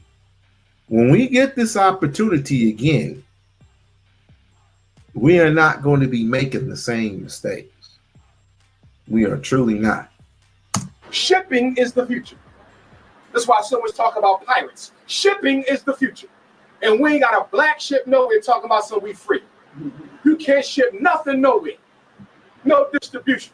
If this brother got a product he want to sell, and Taj got a product he want to sell, and I got a product I want to sell, you know who I got to go to? Shoes. I want it packaged. I want it advertised. I want it insured. And I want it guaranteed that it's going to be in Ethiopia, Jamaica, Brazil, and Los Angeles on the same day. Are y'all with me? In order to do that, I need planes, I need ships, I need helicopters, I need trains, I need Mack trucks. Are y'all with me? I need submarines. What do we got? A scooter. Yep. Squeaky wheels. 90% of everything we use comes by ship. Mr. Garvey was a visionary. Mr. Garvey was a visionary. And then he opened the Negro World newspaper. That broke the back. The Negro World came before Black Star Line. And the Negro World paper was so feared by the European powers who was colonizing Africa that if you got caught with a copy of the Garvey paper, you either go to jail for the rest of your life or you get killed. Death for reading that man's paper. Now, the significance of Garvey, you got to put it in context. Okay? We talk in 1914, slavery didn't end until 1865. So here's a black man about 40 years after slavery talking about not only can we do it, we can do it for ourselves. Scared the hell out of white people. They said Frederick Douglass didn't talk like that. Booker T. Washington didn't talk like that. W.E.B. Du Bois damn sure didn't talk like that. But Garvey talked like that. His mother named him Moses, Marcus Messiah Garvey, because she had a vision that he would lead his people out of freedom, which is what he attempted to do. UNIA was started 1 year after the death of the female Moses, whose name was Queen Mother Harriet Tubman, who died in 1913. You see? But one of the reasons why Garvey had that revolutionary spirit is because when you study slavery in the Caribbean, you will find that there was a little bit more revolution there than here, only because it was the first drop-off. Are you with me? The Caribbean was the seasoning place. So you're getting the raw African. You're getting the brother who wants to be free because he was free yesterday. The ones who got shipped up here was the seasoned Negro with MSG in them. Okay? They were already broke. But once in a while, a couple of them snuck through. Okay? That's all that's about. And sometimes the brothers in the Caribbean say, yeah, we more revolutionary than y'all. Not so. It's just a circumstance in history, as Dr. John Henry Clark points out. Okay? You're just the first stop. So naturally, I'm going to fight here. The chicken going to fight when he first get caught. By the time he'd have been homogenized and pasteurized, he don't even know he is no more. Okay? So the Negro world came. Then they had the Negro Factories Corporation. The Negro Factories Corp. Did you know that Marcus Garvey had 2 universities? He had the Universal Liberty University in Virginia and Booker T. Washington University in New York City. He had schools. Right before he got deported, he was working on the Central Black Bank. Yep. Yes. Marcus Garvey was the first leader to do what? Petition the League of Nations, because it wasn't the UN yet, because the Rockefellers ain't give the grant for the land for the UN to be bought. The UN ain't nothing but a Rockefeller club. Okay? Marcus Garvey did what? He sent commissioners to go meet with the League of Nations and say, guess what? Those colonies in Africa, they need to be turned back over to African people. The problem was you had Africans saying the same damn thing. When the ANC was founded, Nelson Mandela's ANC, you know there was a split in the ANC because there was Garveyites who said we're not going to work with the white liberal socialists. And then you had the ANC people who said we need to work with the white people. The ANC was not really a nationalist organization. You got to study it. They kicked the Garveyite people out, but they still kept some of the colors on the flag. Yeah. Okay? But they split over that. South Africa, it was Garveyites who participated in all of those riots and walkouts and stuff that they had in South Africa. Okay, Kwame Nkrumah, we know he came here, went back to Africa, liberated, and said the philosophy and opinions of Marcus Garvey was the most influential book that he had ever read. And when Ghana finally got its independence in 1957, he sent for Dr. Martin Luther King Jr., he sent for Amy Jakes Garvey, Amy Ashwood Garvey, and all the Pan-Africanists from the West went on over there. Now, I wouldn't classify Dr. King as a Pan-Africanist, but when you study a lot of what he did, you can see that he was intimately affiliated with the workings of what was going on in Africa. You know what I think he did? I think he was strategic. And I think Dr. King said, look, if I push that Garvey piece, I'll get nowhere. So let me just focus on this little bit here and let Malcolm do that. Okay? And you know that a week before Malcolm was killed, Coretta Scott King and Malcolm met while Dr. King was in jail, and they was going to join forces, and Malcolm was going to lead the North, and Dr. King was going to lead the South. And one of the agents told J. Edgar Hoover, he said, the hell with this. Malcolm was going in 7 days. For the first time, 2 black leaders was going to put aside their petty differences and come together, y'all. Frederick Douglass and Martin Delany couldn't do it. Jesse and Farrakhan couldn't do it. Tavis and Sharpton, well, they're not legit anyway. But King and Malcolm, they were going to be the first ones to actually do it. Imagine where we would be. But let me share this with you, black people. We got to stop looking for a single black leader. Stop that. Stop that. You make him, you make him, you make me the single black leader. Ain't but 2 things going to happen. You're going to get killed or you're going to be paid off. Killed or... Yeah, if we're so jealous, and you answer my question, what do y'all own and control? If you can answer that, I'm gonna tell you you're delusional. I'm just gonna tell you straight up, bruh, you're delusional. I'm not gonna yell, I'm not gonna scream, I'm not gonna fuss. I'm not going to do anything. I'm just going to tell you you're straight up delusional and you don't know what you're talking about. And you're following someone who practically just wiggle like one of those toy dolls at you and say, you're a foundational Black American. I want you to go over here and get that bag. While he's sitting at home plotting with the next hustle and the next hustle and the next hustle. Am I right, Benwana? Am I right, Benwana? And this is not to disparage, this is just to tell the truth. You have never seen Marcus Garvey, you have never seen Malcolm X, you have never seen Medgar Evers do any type of foolishness.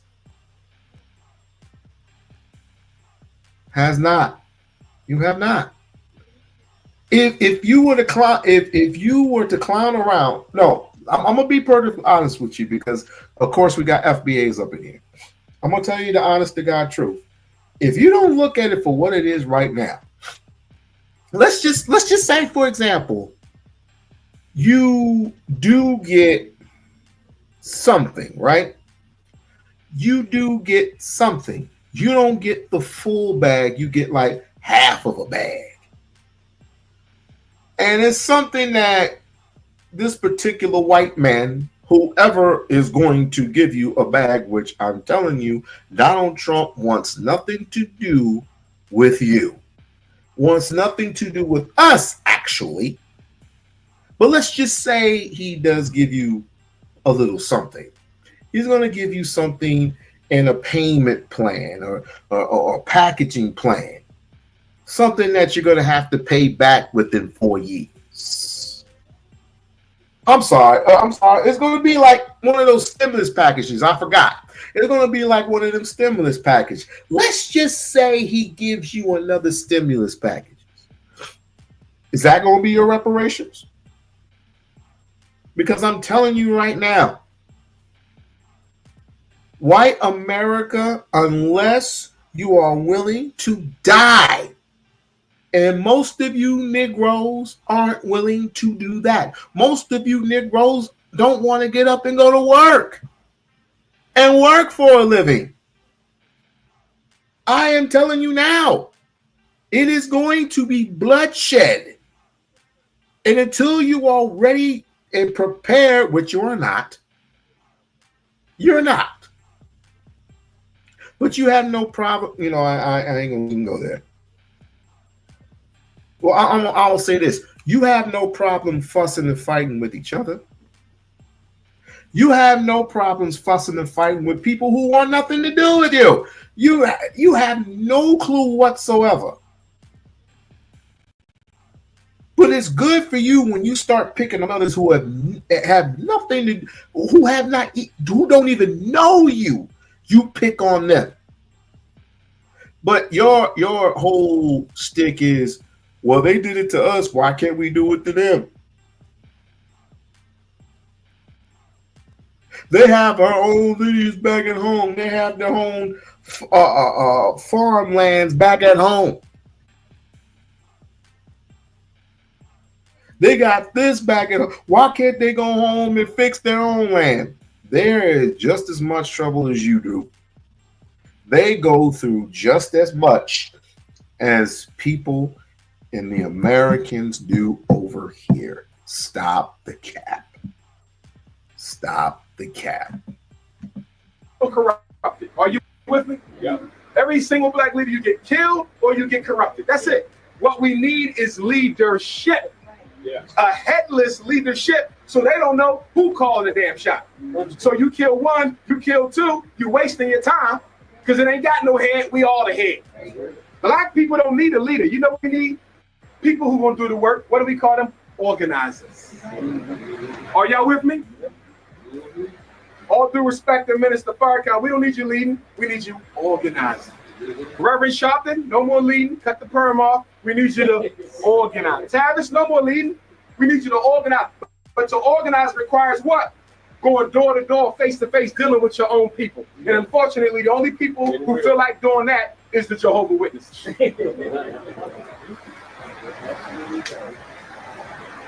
I had a discussion the other night with some brothers. They said, Brother Umar, why you think people not coming out to the different events? I said, because y'all have allowed this social media, okay? You allowed this social media to distance you from your people. If you want me to come somewhere, you don't send me no Facebook message. I want to see you when I come out my house with a flyer in your damn hand, introducing yourself to me. How you doing, Queen Mother? My name is Brother Umar. We having the meeting at Black and Nobel. If you would be so kind as to stop through, okay? And I'm hoping you do because we got to organize ourselves. Now she got a face. Somebody greeted her. Are y'all with me? Yeah. You don't see the Jehovah's Witnesses with no damn Facebook page.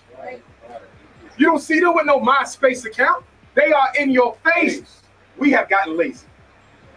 We have gotten lazy. We want to send out an email, and because everybody's name is on the email, everybody's supposed to show the hell up. That is so impersonal. Dr. Martin Luther King prophesied that. He said, I'm afraid that this technological revolution is going to make enemies amongst my people. Dr. Martin Luther King said that back in the 60s.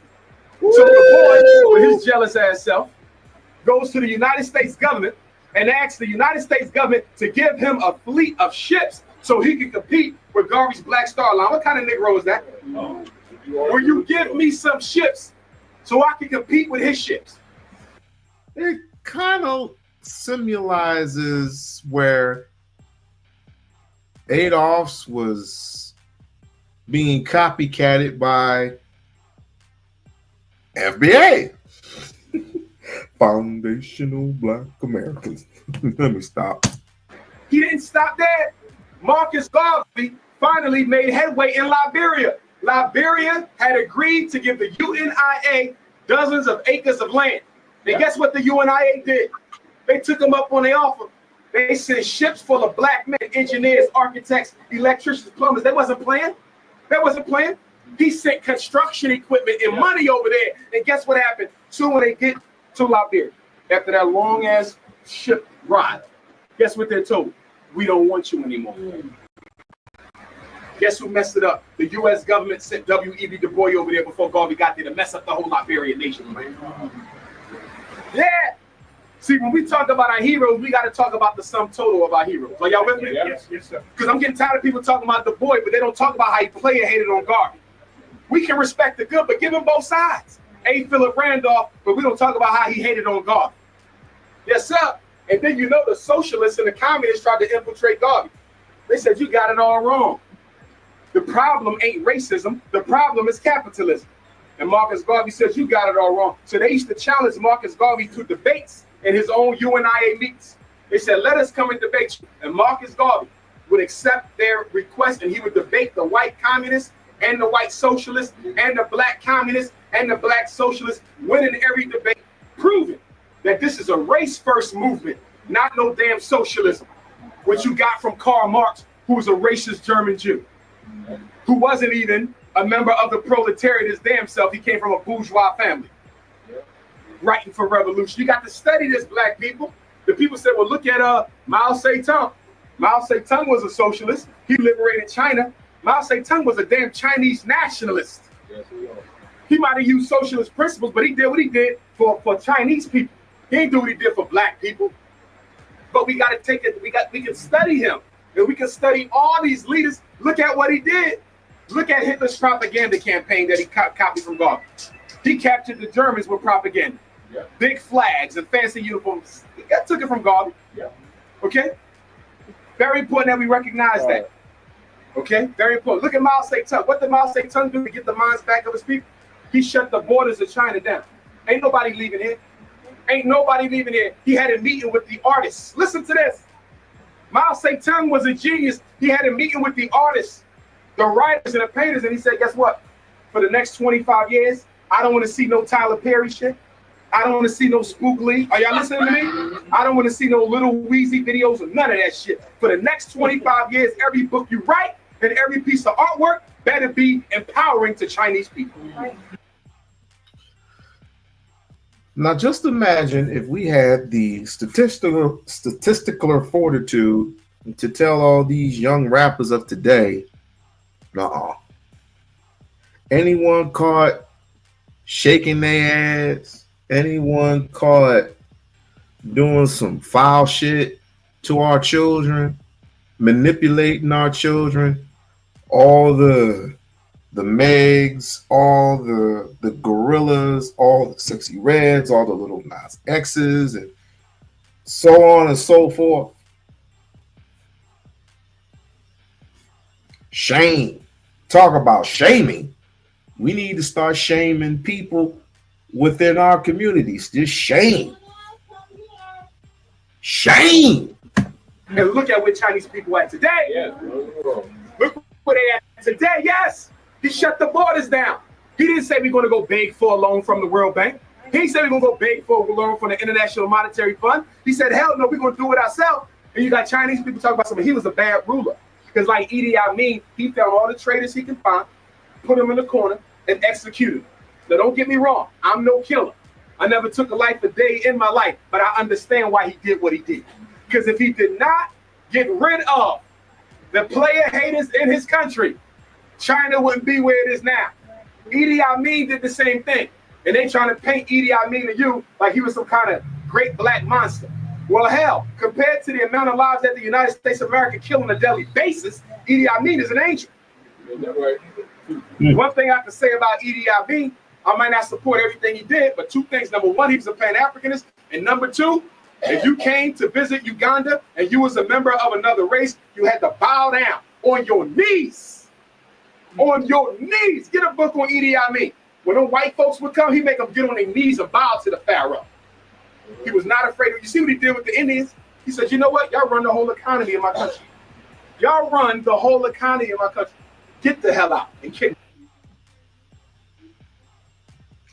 South Africa. The people in South Africa who are dealing with these white farmers. Why can't they get that idea? Just start kicking white folks out. It's your country. Just start kicking white folks out. And the women. That's what I would do. We too colonized over here, bruh. Bruh, we are too separated from each other to do anything. Anything of a sort. And and you want to call on the new Black Panthers to do what? Exactly. You know. Them all out. What black leader you know got them type of guts? I didn't say he didn't make mistakes. Everybody going to make mistakes. He wasn't perfect. But I'm going to tell you one thing. Idi Amin was not scared of white people. It didn't play. That's the type of leadership we need today. Okay? So, Garvey, the UNIA division was where? In Jamaica. He moved it to New York. When he moved the UNIA from Jamaica to New York as a headquarters, that started the first split. Like, share, and subscribe to the channel. Like, share, and subscribe to the channel. Become a member of the We-On-Loc Nation channel. Let's continue. Jamaica said, how you going to move headquarters from Jamaica to New York? The UNIA was founded here. New York Garvey said, nah, it belongs over here. That was the first split in the UNIA. There will be about 3 or 4 more. The UNIA is currently split right now. There's a UNIA ACL August 1929 of the world, which is the official UNIA. And then there's a UNIA Incorporated, which came from the earlier splinter from New York. The UNIA's convention is taking place right now at 1609 Cecil B. Moore. You might want to go down there. I think they're having their meetings at the Songha Center at 31st and Oxford. The UNIA is still here. Not what it was, though. After Garvey was deported, it was never what it was again.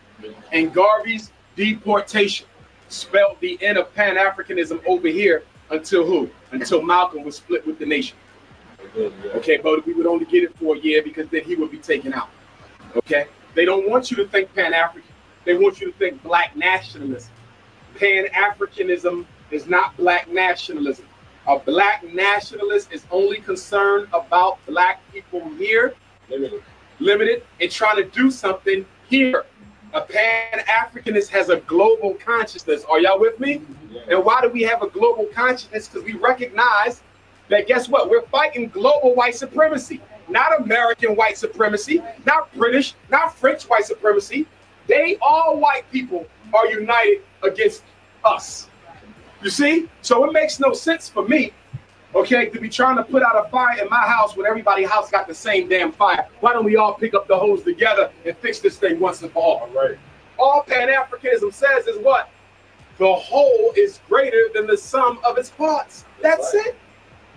Marcus Garvey said that we are a race that's cursed with petty differences. That's why we ain't got no Pan-Africanism.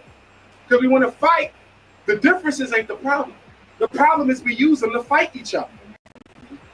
Turn on YouTube. Niggas fighting all day.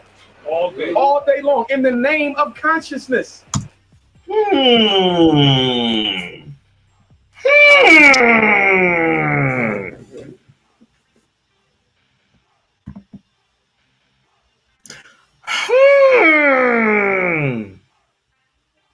Something similar for today.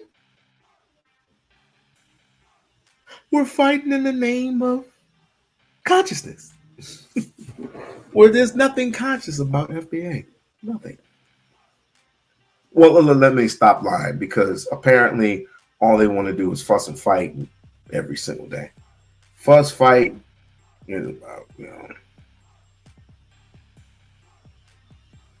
I start to see, well, I see a little bit of both. I see both Pan-Africans on a rise, and I also see FBAs come out. Listen, I'm not gonna hold you, fam, and I'm talking to FBA people. FBA to an FBA person. Some of y'all don't make no goddamn sense at all. It is terrible how you would plan a race of people who have nothing to do with what's going on today. Or you would literally, I don't even know how to explain it. I guess I had to play it some other time, man. I'll save it for another day, but this conversation with an FBA person versus an RBG person, I don't know if she's RBG or not, but I invite Tiffany onto the show, and you tell me the brother was over here, he was over here. Well, the Jamaicans did this, but the Africans did that. And you remember the time? You remember the time? I mean, on some Michael Jackson shit. Like, okay, so they're responsible for this, and she tried to debunk that, but he went into a different direction, and a different direction, and a different direction. Like, bruh, like, stick with a topic. Stick to the topic at least.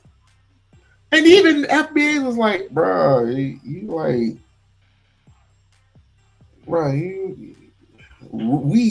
FBAs and we're confused. But I have that clip. I'll play a little bit of it, I guess. You got me. You got 12 in the chat, though. Go ahead and hit that like, share, subscribe button. Shouts out to John Henry Clark and the fam. John Henry Clark and the fam. Fair use. People who enslaved us in America, they were British subjects. They was not the people in the UK who were enslaving the Caribbean. The people who came over here left and rebelled from UK, saw independence, and then they got us over here. Okay, and then they enslaved us. So the people who enslaved us were no longer in Britain. They was cut off. They fought for independence, and now they over here. And we built America, right? We did. So what I'm saying is, all of the black folks of the diaspora were all enslaved, but they were enslaved by different nations. So the Haitians were enslaved and treated badly by the French, pretty much. The Caribbean was enslaved by the British, and we were enslaved by who we call the Americans. So now, when the Caribbean have what's that called? Chat. Basically, we're all enslaved. It doesn't matter who the fuck enslaved us. If there were white colonizers, we were all enslaved. So the Caribbean already had the reparations claim, but guess what? We're not a part of it. They didn't include us because they're saying the UK, British, the English had enslaved us only. The Haitians' claim is against the French, not the Americans and not the Germans. Their claim is just with the French. So you got to be very specific. Of You even have homegirl like, huh? Like, what are we doing here? What are we talking about? Connected. It's all connected. This is the part that I keep telling you. How did you think the French got Louisiana? They were fighting against the British people to take over fighting against the Spanish people. Did you know Louisiana was a Spanish colony before it became a French colony? Yeah, they were fighting each other, okay? Right. And after they got done fighting each other, right, then that's when the British took over, all right? So, yes, what makes you think that there was that the French did not have anything to do with slaves here in America? That's what not makes you think that the French did not have anything to do with slaves here in America? Okay. It's not that the Spanish and the Portuguese were one of the first Europeans to go over there to Africa and grab slaves and bring them here to the Atlantic. As a matter of fact, you can look up the history about South Carolina. You know, the Spanish brought Africans from the Congo area to. Sis, he wasn't listening to you. He wasn't. The area that we know today is South Carolina. Right. Back in the 1500s. Right. And there was no America then. All right. So and there's no Jamaican then. So listen. So I'm gonna say something. I'm gonna ask you a question. So you're right.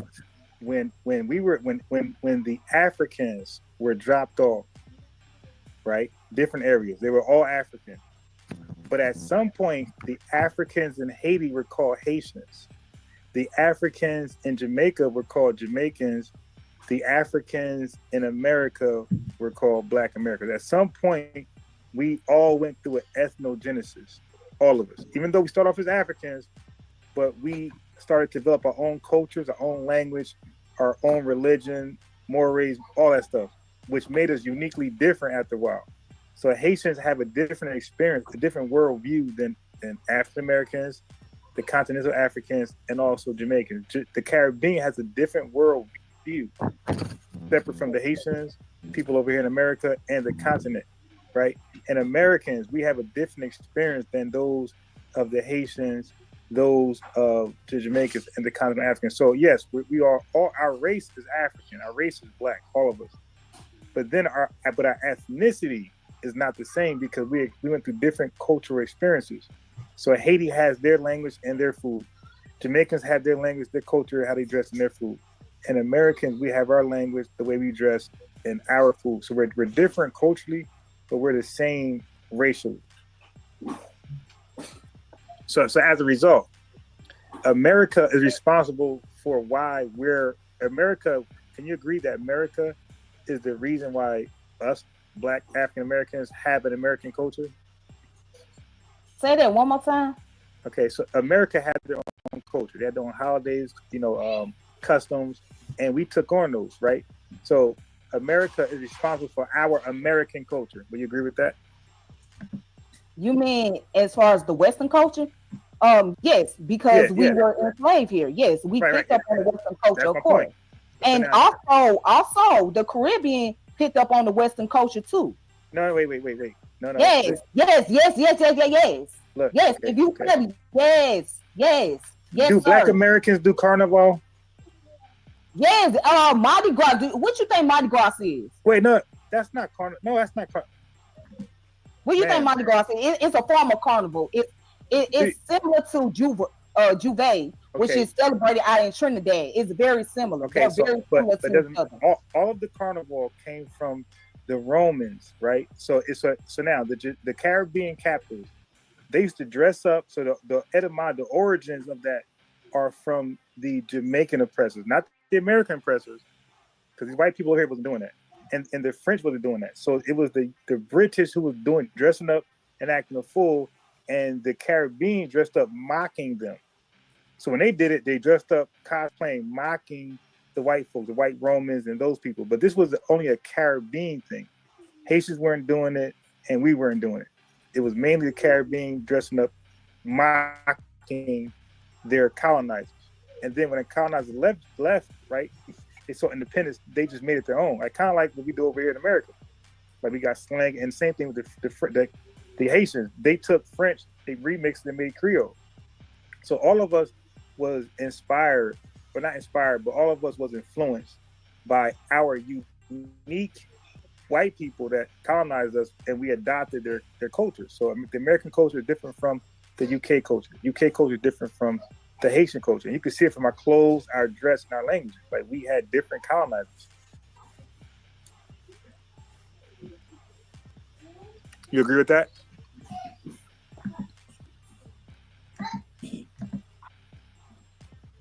What's the point?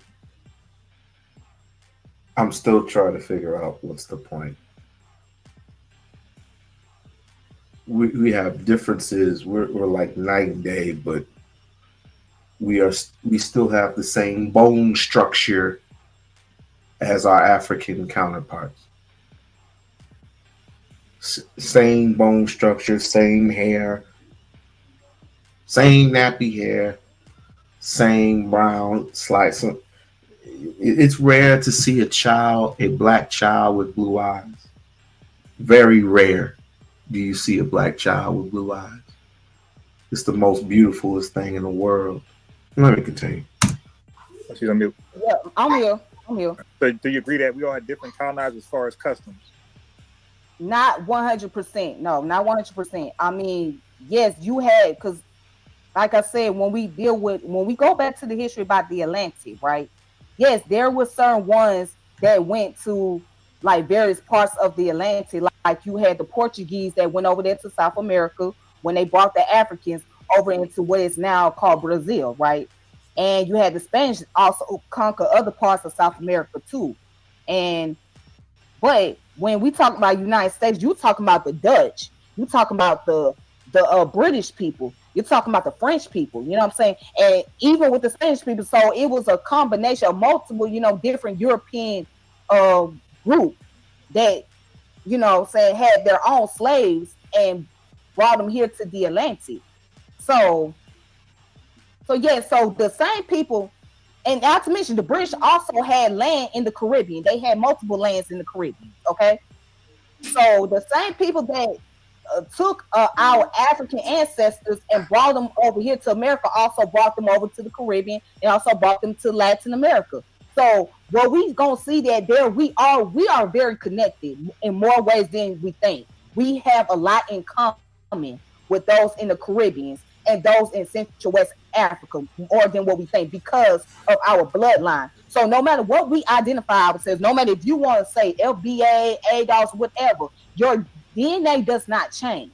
It's not going to change because it's going to go back to that root where you come from, your ancestral root, which is Central West African roots. Same with the Jamaican people. Their roots don't go back to Central West Africa. Same with those over there in Brazil, Central West Africa. Same with the blacks in Latin America, Central West Africa. So we have a lot in common. Now, is there differences in how we practice our culture? Absolutely. Is there differences in our language? Yes, but there's also similarities as well. And also what you will learn, like if you look up the history with Miami, for example, right? Not only black people play a pivotal role in Miami, but also the Bahamian people. The blacks from the Bahamas, they also played a role in Miami. When we look at the history of South Carolina, when they speak Gullah Geechee, right, you will think that they're speaking the Caribbean language, right? It sounds very similar to those in Jamaica. It sounds very similar to those in Barbados. As a matter of fact, the people from Barbados, right? Also, in other words, we're similar to one another in some way, form, or fashion. We are similar to those from the Caribbean, Haitian, Jamaican, British. We're similar in some way. And and what you're not realizing is the people who are in power, in position, do not like that. Do not like that. Number one, you know your lineage, but most of you can't read, don't want to read. Don't want to read your history. Don't want to go into certain educational structures. They don't want you to do that. What they want you to do is to continue standing still and taking punishment. FBA's not helping any. FBA's not helping any. Also played a pivotal role in South Carolina as well. See, a lot of people don't know that. So there was always a relationship between African Americans and the Afro-Caribbean people. And when you going back to what you said about the fact that there was no Haitian people that was affected during civil rights movement, or no Caribbean people that was going through the situation here in America. There were people who fought in the civil rights movement. We can name some few, like Kwame and what's his name? Kwame Ture, Stokely Carmichael. Yes, he was originally from Trinidad. Okay, we can go into details about Sidney Poitier, who was born in Florida, but his parents was from the Caribbean. Okay, Harry Belafonte, who was also a civil rights activist, his parents was from Jamaica. You know what I'm saying? But he was affected by Jim Crow. They were affected by racism. All right. So they didn't look at them and say, well, okay, these people are Jamaican, they are Haitian, so we're gonna treat them differently. But watch how this dude just botches it up and pretends that none of what this woman had to say, all of it falls on deaf ears, because again, FBA people, foundational Black Americans, do not believe that they're but one race, one tone of race, whatever. We're gonna give them a slap on the wrist. We're gonna treat them fairly or whatnot. No, they didn't look at them like that. They looked at them as, hey, you all are Black, you all are Negroes at the end of the day. So if that was the case, a lot of them wouldn't even end up in the hood. They wouldn't end up in the project. They wouldn't end up, you know what I'm saying, living in poverty. I know people personally. Wait, so hold on. I know people personally who have a Caribbean background, okay, who's coming from Africa, but guess what? They grew up in the hood. Let's take Biggie Small, for example. Biggie Small, mama is from Jamaica, but Biggie grew up in the projects in Brooklyn, New York. His mama couldn't afford to live in no mansion. She couldn't afford. I almost forgot that Biggie Smalls' mother was from Jamaica. So it would make Christopher Wallace, aka Biggie Smalls, half African, half Jamaican. Would that make him? That would definitely make him RBG. Tupac's mother is Pan-African. Pan-African, RBG, both of y'all Pan-African. Oh shit! Oh, I'm gonna be bumping Tupac, because Tupac is Pan-African. Tupac is Pan-African. Biggie Smalls is Pan-African. Let's go. Let's live in a middle class community. He had to live in the projects. All right, so let me step in. So I don't know where you're getting all this from. That doesn't make any sense. Your argument is not making sense. I didn't make my argument yet. All right, so because we're just talking. All right, so for one, let me help you out. So when you say Kwame Ture, when you say Kwame Ture and these guys with non-African American history, all right. Now I don't know when they got to this country, okay, but it wasn't long ago because there were immigration acts that I'm gonna help you out with in the chat. So sweetheart, I'm well studied, sweetheart. Okay. You need to help yourself out. Nah, that's okay. I read. Okay, cool. But it's like I can't read everything. That's why I'm talking to you. You can't read everything. So that's why we kind of. I have a book up here that I can read from if you like for me to read. No. Listen to what I'm saying. I'm saying no matter how much I study about African American history, I'm not going to read it all. Right? There's some things that I'm not going to come across. I'll be ignorant to. And if I talk to you, you might know those things I don't know, and vice versa. So, but not only do I study African American history, I study white American history. Okay, so that's what I was going to go into right now. So, so after Black Reconstruction, right? After white folks pretty much not even acknowledging what she was saying, not once, not one time. It's like we're afraid to acknowledge what a woman has to say. That's across the board. It's like when it comes to relationships, when it comes to anything, we're afraid to acknowledge and counter or basically override. This is so afraid. Ugh. Shouts out to Tiffany, wherever she is. Took our stuff, changed the laws, and well, actually, the North left. This is what happened. The North took their troops and left. And once they did that, they basically left us naked to the defeated, miserable, bitter Southern racist whites, the Confederates. So now, with no protection, because by the way, we thrived during Black Reconstruction because the North troops were still there. And we got our own, we started to have our own military amongst ourselves. We got to Congress. We was really, really thriving with protection. So when our rights were protected, we have a history of thriving in this country when our rights are protected. When our rights are not protected, you see Jim Crow follow right away. So that's what ended up happening, right? So once the North took the troops and left and our rights were no longer protected, white racists went crazy on us. They removed us from all of our positions in Congress, all of our positions in law enforcement, sheriff, all that type of stuff, right? They removed us, mayors, governors, that type of stuff. They removed us. And they subjected us to a second-class citizen, like a caste system, really. Second-class citizen and a caste system, which was called Black Codes and Jim Crow. I hope you're following all this because he's taking us around the world. And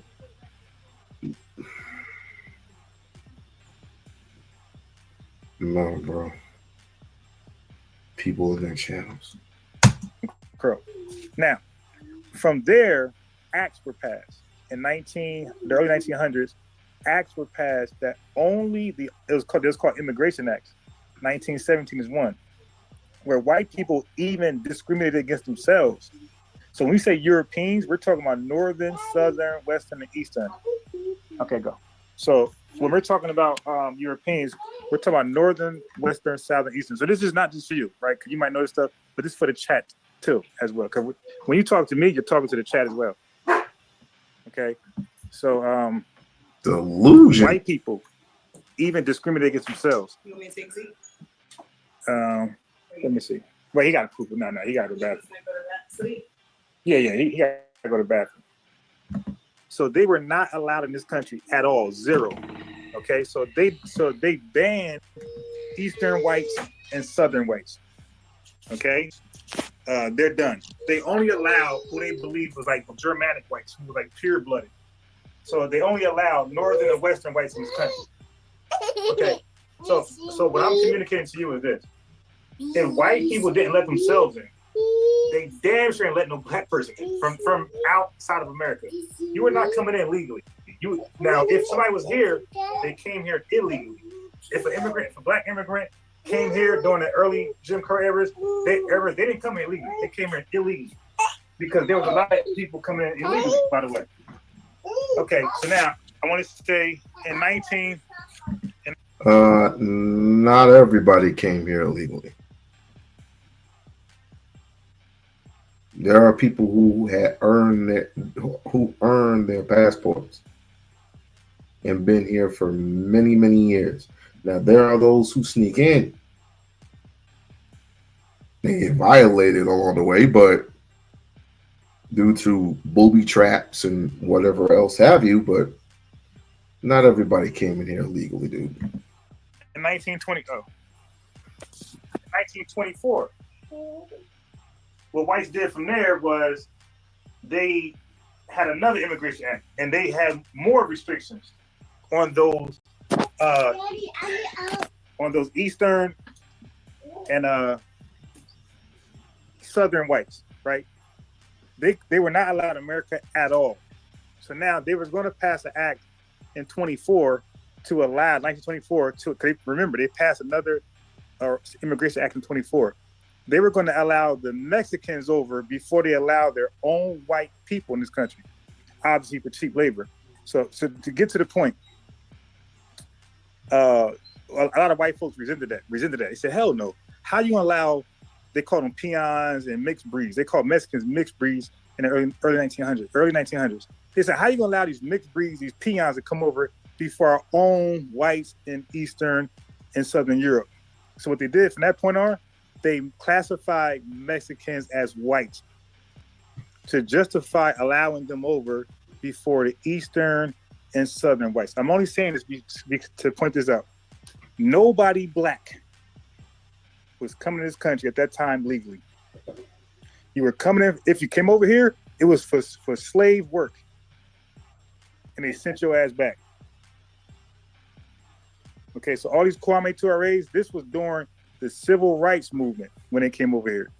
There was very few, the black people in America during that time was like 97% African American. There was like little to no black immigrants. How do you know that? You don't know that how many immigrants was over here prior to that time. Come on now. Let's stop that. Come on. So you think, I mean, come on, cause nah. Okay. Now let's talk about this. Do you know that there was Africans that was transported from the Caribbeans and that was brought here to America? No, okay. Watch it. Yeah, yes, wait a minute, okay. let me show you this. No. This is how you know that genetics don't lie. Genetics don't lie. Let me answer. Those blacks were Jamaicans, and they were helped to build the Panama Canal. It wasn't just Jamaican people. Well, listen. Well, no. There were 300. There were 300,000 Jamaicans. Okay, so hold on. Now I know this history. Now there was 300. There was a lot of Jamaicans. Majority were Jamaicans. There was 300,000 Jamaicans. Everybody else was spotted in numbers, but it was dominantly Jamaicans. And guess what? They didn't stay here. They did some agriculture work and they sent their ass back. Not all of them was sent back. No, not all of them was sent back. Okay, so out of 300,000, how many stayed? No.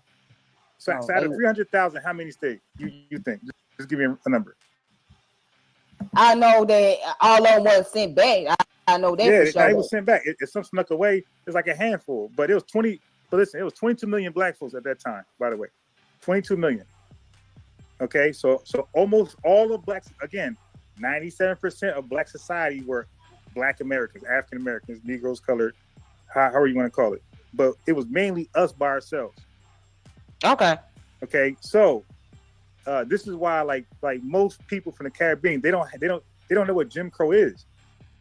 Like because in their country they're the dominant race. Listen. Oh, you sure about that? You sure they don't? Yes. You sure about that? Have you read Dr. Eric Williams' book about capitalism and slavery? No. Have you read his book? Have you read his book? No. Have you read his book? You never read this book, right? Nah, I didn't read that. Yeah. Is he saying? He wrote on capitalism and slavery. Okay. Now, but is he saying Caribbeans is over here? Right before Jim Crow period. Now, remind you, he was a prime minister and he was an author. Okay, when he wrote this book. All right. Walter Rodney, who was also, another Caribbean guy, right? He was actually from Guyana, okay, from South America. He wrote this book about how Europe undeveloped Africa. He wrote this book. So to sit here and think that the Caribbean. There were about, I'll say, 2 dozen handfuls of different types of Europeans came and tried to conquer 1/3 of Africa. Outside of Uganda, outside of Sydney, Senegal.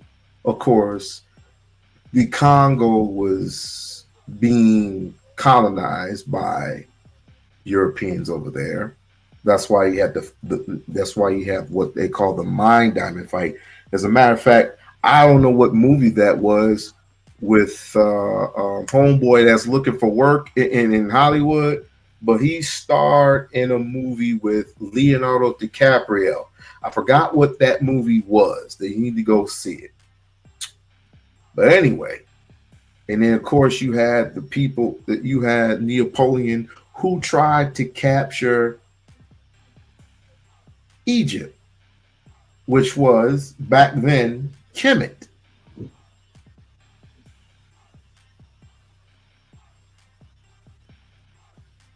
A lot of this FBA, a lot of this talk about, supporting your own and feeding your own. Listen, we were all I would declare that we were all in the same boat.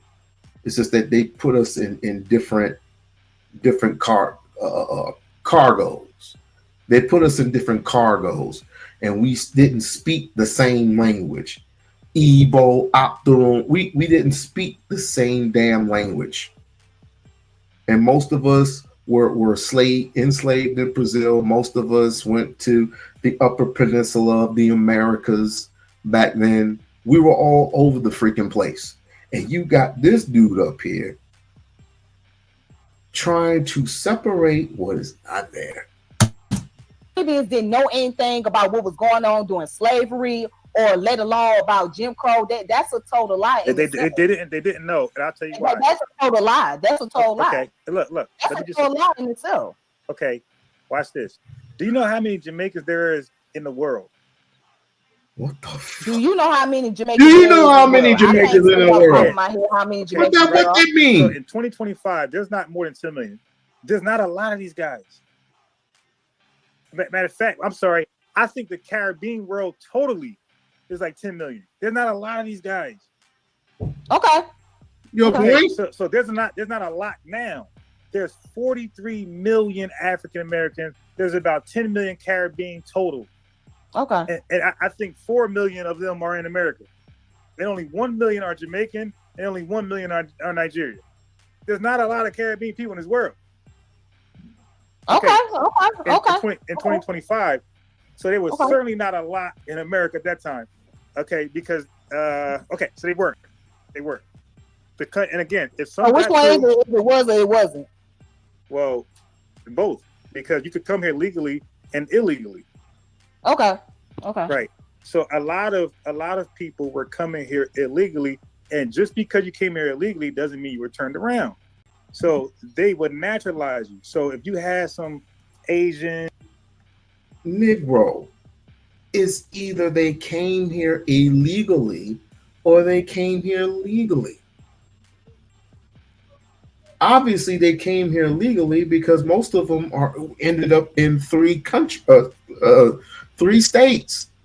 One of them was in the city of what? City of Bronx.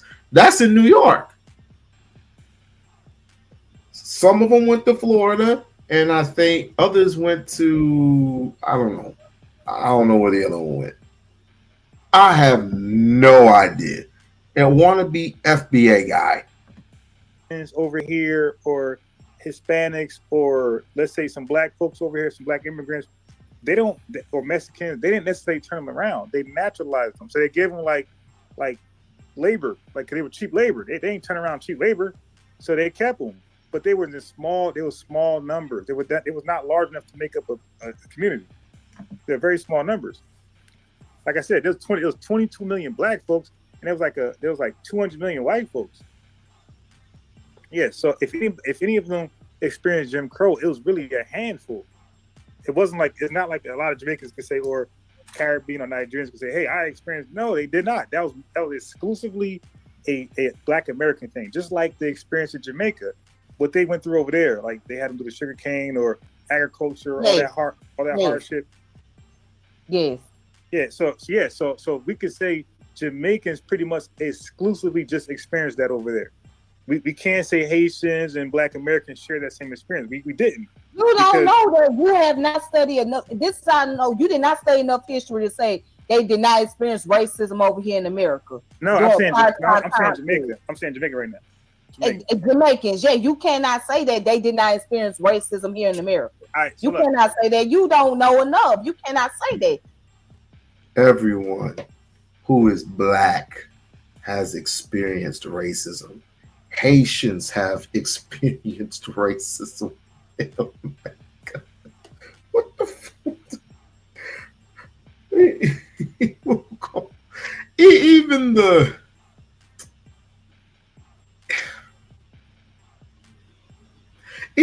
guy who had a weird British accent who's experienced racism in America. What are we talking about here? You don't know where a lot of them had to experience when they came here to America. And to be honest, a lot of them did experience racism. I just gave you an example of Harry Belafonte. Okay, he was born here in America, but his parents were from. You know what I'm ashamed of? I'm ashamed that I don't study much anymore. This guy got me studying. Starting now, I'm about to. Well, I need to buy a couple more books. I'm gonna start to write down names, and if I can find these names in a particular book, I don't even know where my Marcus Garvey went. I don't even know where I gotta find my Marcus Garvey. I gotta start reading, not just reading, but studying Garvey. From Jamaica. All right, so look, you know what? You know what? Pull them up and share your screen. Pull them up. You don't know who Harry Belafonte is? No. I want to look up his origins. Okay, all right, let's look it up. Harry Belafonte. Harry Belafonte. We serious here? Belafonte was born Harold George Belafonte Jr. Is that it right there? On March 1st. Okay. Yeah, that's it right there. Yeah. Okay. So he was definitely born in Jim Crow. All right. He was born in Harlem. He was the son of a Jamaican-born parents, Harold George Belafonte, 19 worked as okay. So he was definitely born into Jim Crow. Wait, his mother was the child of a Scottish Jamaican. Okay, and an African. Oh, wait a minute. He's mixed. Yes. Okay. So yes. Oh, okay, so his mother was a Scottish Jamaican and Afro Jamaican father, and also said that his father was a child of an Afro Jamaican mother. But here's my question now: where did his mother go? Did she go back to Jamaica, or where she was staying here too in the United States? Well, let's see. We gotta read further down to find out. We gotta see. Let's find out who his mom is, because his mom could have been sent back.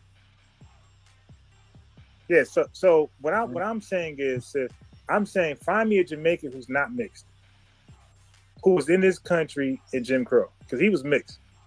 Find me one who's not mixed, who was in this country in Jim Crow, during Jim Crow. Okay. So, now with me finding this day, what point is you trying to prove? I mean, I'm trying to prove that Black immigrants were not here like that. Maybe 1, 2, 3, a sprinkle.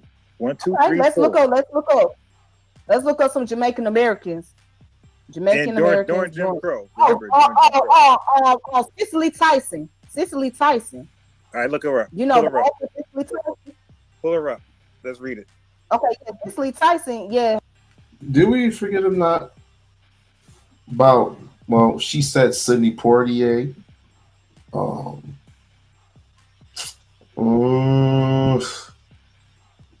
I'm forgetting the cat who played in.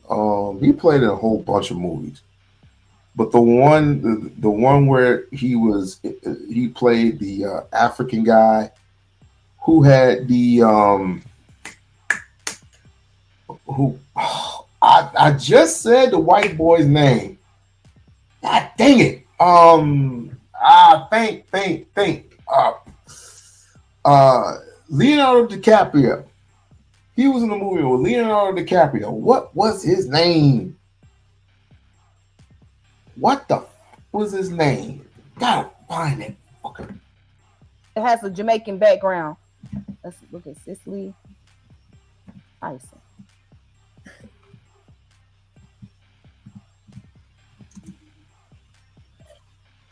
This is feisty. Yeah, cause see, actually her parents was from the West Indies. I'm not even challenging you, by the way. Her sister from West Indies. Her sister from, her family from West Indies. My bad. I thought they was from Jamaica. Okay. Yeah, no, that's all the same. No, when I say Jamaica, I'm really talking about the entire Caribbean. So she's from the West Indies. She counts. So let's look her up. She from her family is from the West Indies. Her parents. Watch this. Oh, okay. They're from the West. Right. So I want to know, when did she come to America? Well, she was born here in America. And what year? What year? In 1924. Share your screen. Yeah, do you see it? No. Oh yeah, I'm sorry, I do see it. Okay. Okay. Right, Yeah, go she was down. born here in 1924. She was born in New York City. Okay. All right. Wait. Go back up. Go back up. Back up to the top. Okay, wait. Okay. Scroll down. Blood Diamond. That's the movie. Blood Diamond. Y'all need to go rent or find it on Netflix or something. I might just subscribe to Netflix. Anybody got like $6 on them? Go hit the Cash App. Hook a brother up on the Cash App, $6 so I can go and get my Netflix on. Go ahead and hit the give me the $6 so I get my Netflix on. Down, look, slow. You scroll down. 24. Wait. Okay, so what are we doing? She was born in New York, 1924. Okay. She was born in New York. Wait. So spouses. Where's her parents? What? Okay, that's what we about to scroll down to. Okay. Her early life. Right here. Okay. Tyson was born in the Bronx, New York City, but soon relocated with her family to East Harlem. She was one of 3 children born to Frederica Huggins Tyson, a domestic worker. And William Augustine, who worked as a carpenter and painter. Her parents were immigrants from Nevis in the West Indies. That counts as quote unquote Jamaica. Her father arrived in New York at age 21 and was processed at Ellis Island on August 4th, 1990. Okay, so yes, this is legitimate. So she was born in Jim Crow. Now, what I'm saying to you is that's why I said it's a sprinkle of them. There was It's a long list. I mean, I can. No. It's not a long list. It's a long list. It's a long list because she's. No. It's a list. It's a list of people. Let's look. Okay, I can pull it up. Let's look up. Let's look up where a growing population in the United. Yeah. It's right here. Yeah, I want the AI article. They came over to do a job. They came over here to build the canal, and that's what they did. Now, maybe a few stuck around, but that's okay. So now, most of them are in the canal. All right, so now let's keep reading. Go ahead. Okay. It says major source countries. The majority of the West Indian immigrants in this period came from British colonies and checkmate British colonies. Right. Okay. But no. Let's go back to earlier when you was talking about slaves and all of that, and saying that the major source countries. The majority of Western Indian immigrations in this period came from the British colonies like Jamaica, Trinidad, and Barbados. So what's the freaking point? We're all Africans at the end of the day. We all got deported. We all got sent to different parts of the Americas to work, to slave, and to die. What's the point? British did not. Yeah. So that's I said the British. So look, I'm saying their reparations is going to come from the British, not American reparation, not Haitian reparation. Their reparations come from the British. Haitian reparations come there was no reparation for them. These people had to fight for independence. They didn't get no money till they come. No. Hold on. You know that Haiti still owe money to France. Right. It says they all got reparations claims. They ain't get no reparations. They ain't get no damn reparations. You don't get no reparation. Sis, listen, hold on. The Haitian fought for independence. Wait, just listen for a second. If Haiti got their oh God. If Haiti got their reparation, what up, Craig? If Haiti got their freaking reparations, don't you think they were prepared their country by now? Don't you think? Second, slow down. I'm not even debating you. Because you're wrong. There was no reparation. Look, I did not say that. I said reparation claim. If I got an insurance claim, if I got a lawsuit claim, I didn't win yet. It's a claim to be won later. So they okay, how long is it gonna take for the Haitians to win their claim against the French people if they owe money to French? All right, look, let's finish reading first, and then we'll talk about that. Let's finish reading. I want you to ponder on that for a moment, please. Thank you. All right. So the majority of the West Indian immigrants in this period came from British colonies like Jamaica, Trinidad, and Barbados. All right. And the labor market, right? These immigrants often took on low-wage jobs in agriculture, construction, and domestic work. And then down here where it says the urban concentration, while dispersed across the country, a significant number of West Indian Americans settled in major cities like New York City, where they contribute to the cultural fabric, especially in Harlem. Now, despite their growing numbers, West Indian immigrants face discrimination. Face discrimination and limited opportunities due to racial prejudice. Hey, now wait. Make sure they don't deal with prejudice. Okay, wait, no, the word wasn't prejudice, man. The word was Jim Crow. It says racial prejudice right there. I read it. How you gonna? Hold on. Just read it to me. Tiffany, hold up, slow down, stop, slow down. No, you stop, because you all over the place right now. No. Did he just said there was no racial? Lisa, did he just?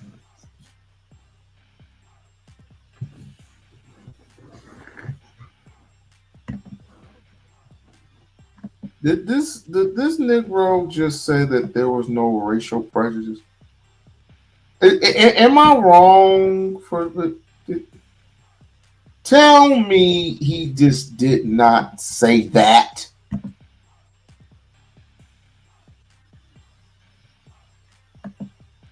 Tell me he just did not say that.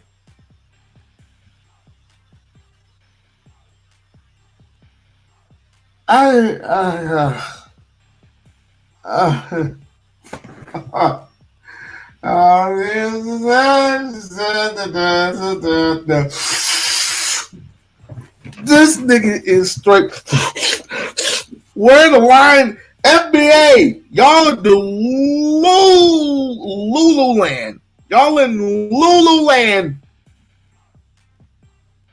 Y'all stay off that stuff, bruh. Stay off of that shit, man. Let's continue. Listen, just have a You're all over the place, sir. Please be in line. Tiffany, have you ever suffered prejudice growing up in your life? Experienced it? Who hasn't? I'm quite sure I have. Who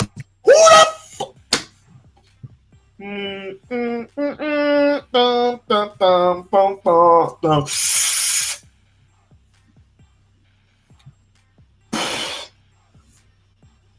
Who hasn't?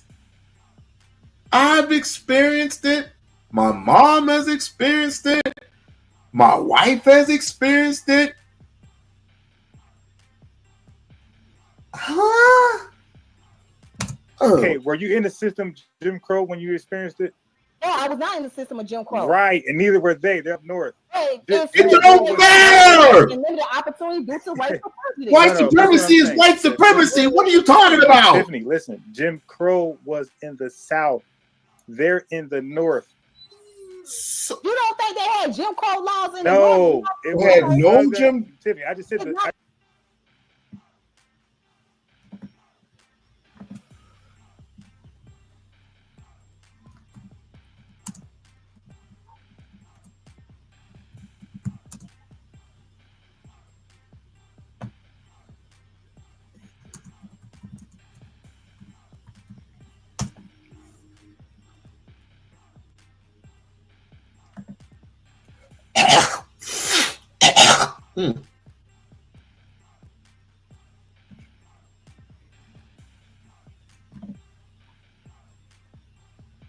I'm not going to even say anything. I'm not going to say nothing.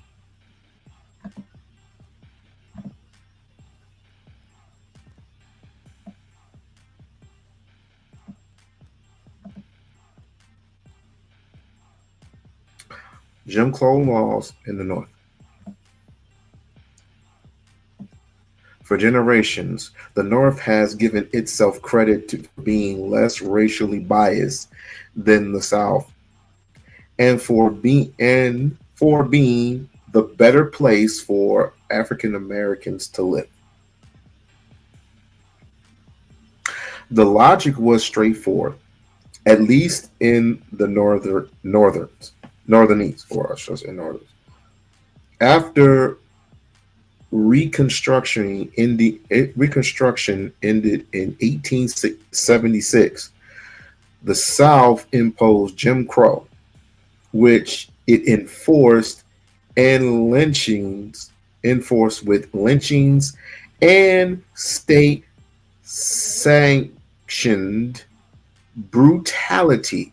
As a result, millions of blacks fled to the North. What the heck was that? Okay. After World War II, northern states began passing civil rights laws that prohibited this discrimination, in theory, at least in the protection voting rights. Long before Congress passed similar laws in the 1960s, Northerners have been forgotten. However, how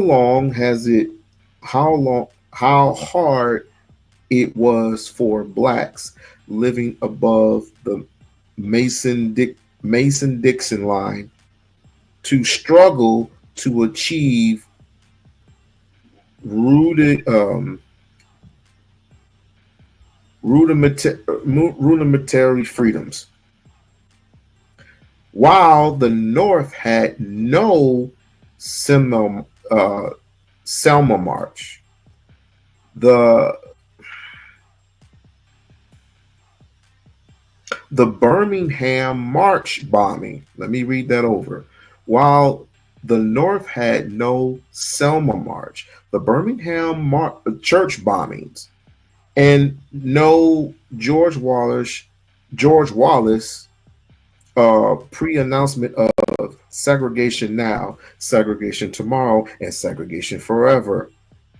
Virtually every northern city has its share of racial killings,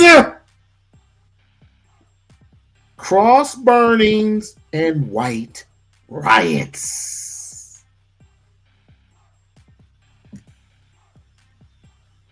Shall I go on? In sweet lands and liberty, they have forgotten struggles. They have the forgotten struggles for civil rights in the North. Random House, November. Thomas J. Schroeder, or whatever his name is, a professor of history and psychology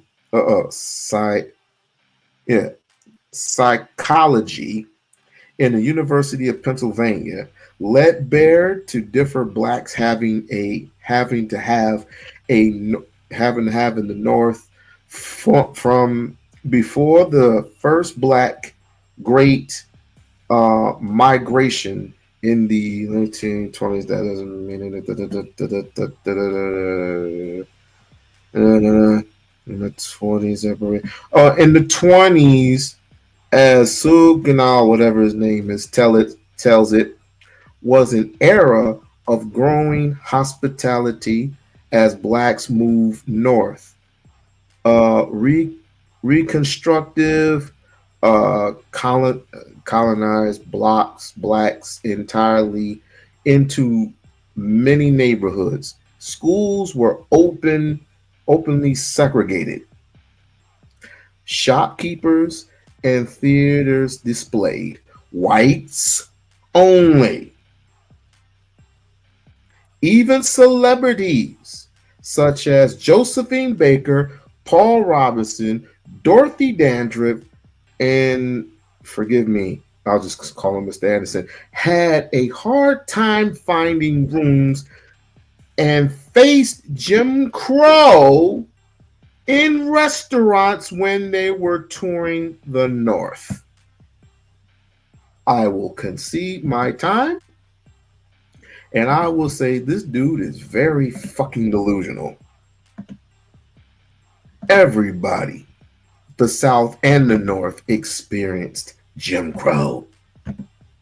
Okay, let's look at Jim Crow law. Yeah, that was the South. That was Confederate. You don't think so? That You was don't the think Confederate state, Tiffany. Hold on. Okay, You don't think that they dealt with? You don't think they dealt with racial prejudice either? No. Oh, now you're not. No, prejudice. You just said you dealt with racism and prejudice, but you were not in Jim Crow. No. So you can experience it but not be in Jim Crow. I didn't say I dealt with racism. You asked me, did I deal with some form of prejudice? Okay. And I said yes, I have. I'm quite sure I have. Jim Crow was the South. Okay, so yes, it was introduced in the United States, but let's go further and see. All right, hey, Tiffany, 97% of Black people lived in the South. Yes. All right, so those Haitians were by themselves in the North. There was no Black folks up there. There's no FBAs up there. No Black Americans. But you know the Haitians also. You know Haitians also in Florida, right? You know a lot of Haitians in Florida. Yes, right? That's East Coast. That's not Mississippi. That's the South. Man, Florida is in the South. What are you talking about? You had the Florida Seminole. No, they did not. Your people sought refuge in Florida from white supremacy. Oh my God. Put a 1 in the chat if you think this dude is delusional. Put a 1 in the chat if you think this dude is delusional. You don't think the people in Florida was affected by Jim Crow? Ma'am, no. Are you serious? Okay, no. Look, Jim Crow was Mississippi. You got a movie called Mississippi Burning. Okay, let's look at Jim Crow in Florida. Okay, sure. Oh my God, you really think these people in Florida was not affected Jim Crow laws? No, Jim Crow. Okay. Now look. Okay. Wait. You sure about that? You sure about that? Okay, so as you do that, you sure about that? Watch this. It's right here. Watch this. Okay. Let me walk you through. It said Jim Crow laws in Florida were a set of segregation laws that prevented Black citizens from using the same facility as white citizens. These laws were in place from 1860s through the 1960s.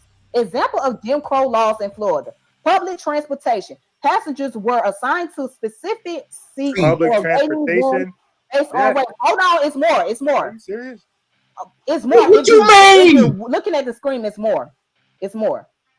Schools, Black students were educated in separate schools that were often underfunded. Beaches, Black people were not allowed to use public beaches. Restrooms, Black people and white people were not allowed to use the same restroom. What's so bad about that? We're talking about what? Okay, you know what? I think we're gonna have to end this conversation because yes. I can't. No. The sister should have just deaded that from the beginning, bro. I don't know why I'm getting upset.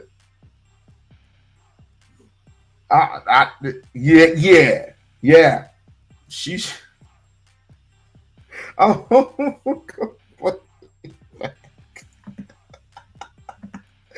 and these are foundational Black Americans. Schools that were often underfunded. Beaches, Black people were not allowed to use public beaches. Restrooms, Black people and white people were not allowed to use the same restroom. What's so bad about that?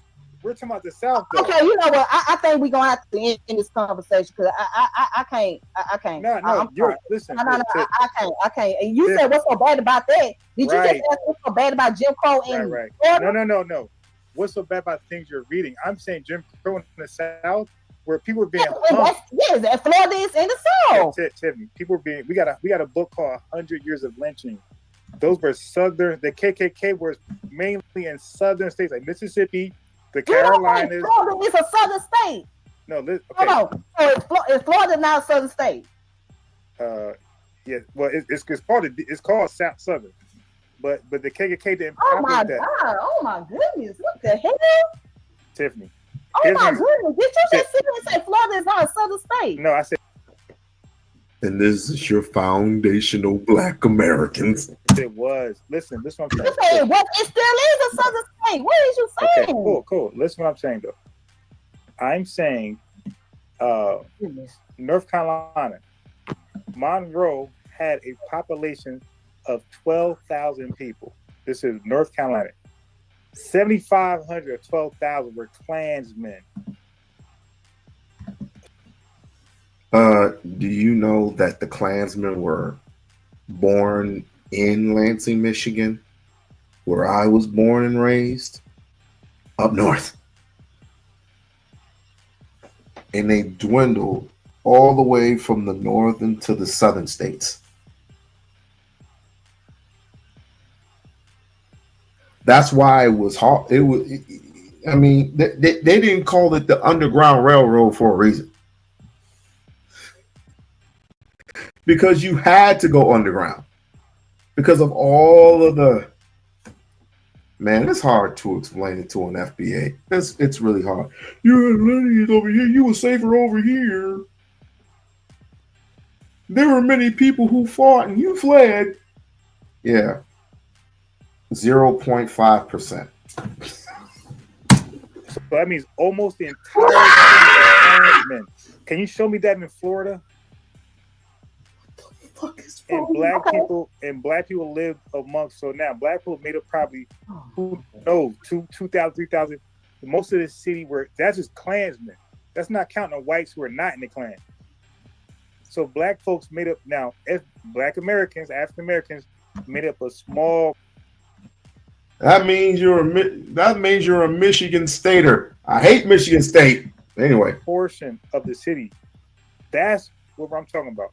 That's the Jim Crow state. Hold on. Okay, now you know there's a book. It's called The Invisible. Watch this. The Invisible Empire: The Ku Klux Klan in Florida. Florida History and Culture. There's a book that you can check out on Amazon. All right, and we'll check it out. But what we got right now is we got African Americans. We got our cities blown up, not Jamaican cities, not West Indian cities. Okay. Wait a minute, hold on. Oh my God. You all over the place. What the hell? What is this? What is this dude's gripe on Jamaicans? I'm showing you how they didn't experience we experienced. Okay, show me the Jamaican man who's lynched. Good. No. Let's go back to Florida. You just said that Florida was not the South. You say it was. You see how he just, when he seems defeated, he likes to go here, and if he's defeated, he'll go here. It's just like he takes detour after detour after detour. He has a battery on his back. All FBA people do. Okay. She can draw that from it all she wants. I said it was the South. Why would I say it's not the South? You know what? Next thing you know, there'll be. Hold on. Next thing you know, all you do is play a Ming Slide album.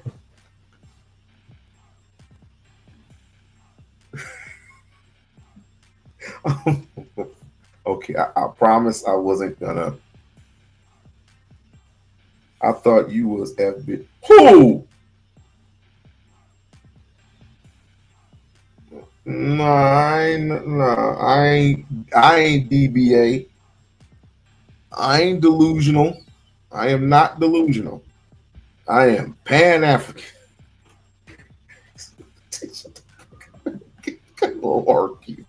said it was the South. That's past tense. That's past tense. Well, we're talking about the past. So I'm gonna use a past tense word. Okay, Florida is still the South. Right, but we're talking about past tense. I'm gonna say Florida was the we're talking about it was. And you said they had no about Jim Crow, right? And you said there was no Jim Crow. No, Jim Crow was popping in states like Mississippi, the Carolinas, I think Virginia. Like there were certain states where the KKK just that's where all the drama was. That's where that's where you said that Florida. I thought I could have sworn you said that Florida did not have no Jim Crow. No, you read some soft stuff. You didn't read lynching. Are you serious? Did you just say that's some soft stuff? That's being segregated. I want you to tell them. Hold on. Cause see now you just tried. You just tried it. You just tried it. There were some blacks that would love that. There were some blacks that would love that. That is disrespectful. What you just said.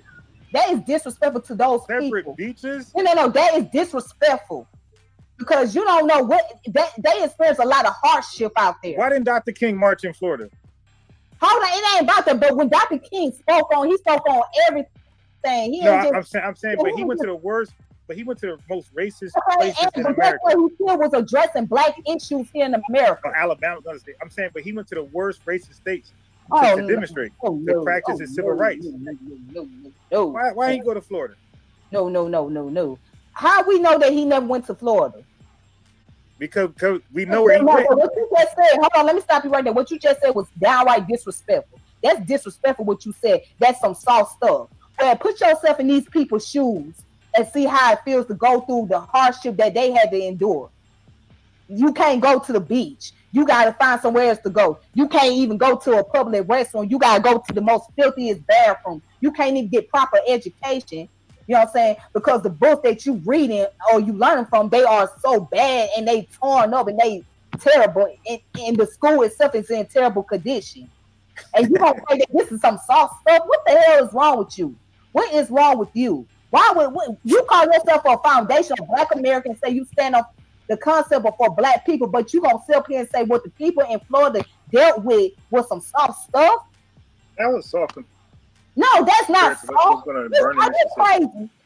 Are you crazy? Sometimes. Are you crazy? I want you to tell this to the elderly Black folks that experience. As a matter of fact, I want you to tell that to the Black folks. Hey, Tip, can you see my screen? They experienced the racism in Florida. They experienced the segregation in Florida. I want you to look at these older Black people and tell them that what you was going through in Florida was some soft stuff. He's trying with the whole Jamaican thing. He is really trying it. Can you see my screen? Bruh. I can't believe it. Rosewood. Rosewood, I'm Florida. gonna let you off the hook on this one. I'm not letting. Rosewood, Florida. That was some soft shit. Yeah. This dude's crazy. I'm not letting you off the hook. I'm not letting you off the hook. Woosah. Nah, that's crazy though. That's disrespectful, man. That's just downright disrespectful. What you just said. What is the Caribbean Reparations Commission? Okay, not the Haitian, not the Black American, the Caribbean Reparations Commission. The Afrikan Reparations Commission is a regional body created to establish the moral, ethical, and legal case for the legal case for the payment of reparations by the governments of all the former colonial powers and the relevant institutions of that does not mean they were paid reparations. Those countries to the nations and people of the Caribbean community, not Black African Americans, not Haitians, for the crime against it. So again, every Black country in the diaspora, we have our own country to sue, and that's the people who colonize us. So Jamaicans are going to sue Britain. The Haitians are going to have a claim against the CARICOM. It's identity crisis. That's what it is. It's identity crisis because we don't want to accept our lineage here. A lot of us do not want to accept. A lot of Black people do not want to accept the fact that they come from African descended bloodline. They don't want to accept that. But we're called African American. Hold on. They don't want to accept that they also got some Caribbean in their bloodline. I can show you my DNA I got test. no Caribbean. I can show you my DNA test. I got no Caribbean in at all. Zero. I do. I got some Caribbean in me. Okay, well, there you go. Okay. No. I can show you my DNA test. You might have a CARICOM claim. I can show you my DNA test. I can show you I got, a lot of African. Just because the sister has some Caribbean in her, some Jamaican in her, that she doesn't deserve reparations. What?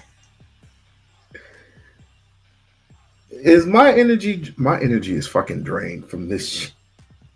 You DBAs forever, and you talk about Pan-African is dying? Yeah, all right. Let me unshare. I can show you. I can show you my genetics. I can go to Ancestry. I want to see. Wait, then you better get your money. Hold on. Sister, you got there.